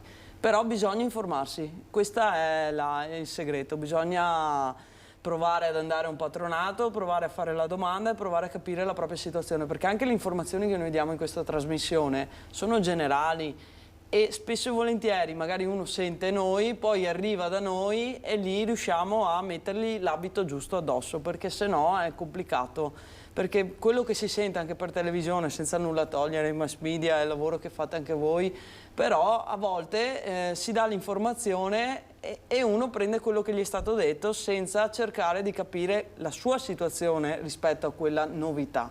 Ecco, noi siamo dell'idea che la persona deve arrivare da noi e informarsi, perché poi le porte magari si aprono. Adesso abbiamo dipinto un quadro drammatico, mi dispiace, magari abbiamo rovinato il pranzo a qualcuno, però in realtà le opportunità ci sono, bisogna informarsi e bisogna provare a trovare la strada giusta per la tua situazione. Tra l'altro, per concludere, non prendersi all'ultimo minuto, come abbiamo detto, ma anche in itinere, non ci rivolgiamo solo agli anziani, ma a tutti i lavoratori attivi, in itinere fare ogni tanto un controllo che non ci siano i cosiddetti buchi contributivi. Bravissimo. Che poi non si sistemano più con l'andare del tempo. Le maternità per le donne in particolare sono una parte nell'estratto che spesso non è in ordine, perciò invito in particolare le donne a controllare il proprio strato contributivo. E fatelo anche in a età ridosso, giovane, esatto, sì. a ridosso delle maternità, perché poi può capitare invece dopo 20 anni di non trovare più le carte, di non lavorare più nella stessa azienda, di non avere tutta una serie di fallita magari che qua non ecco, a proposito appunto.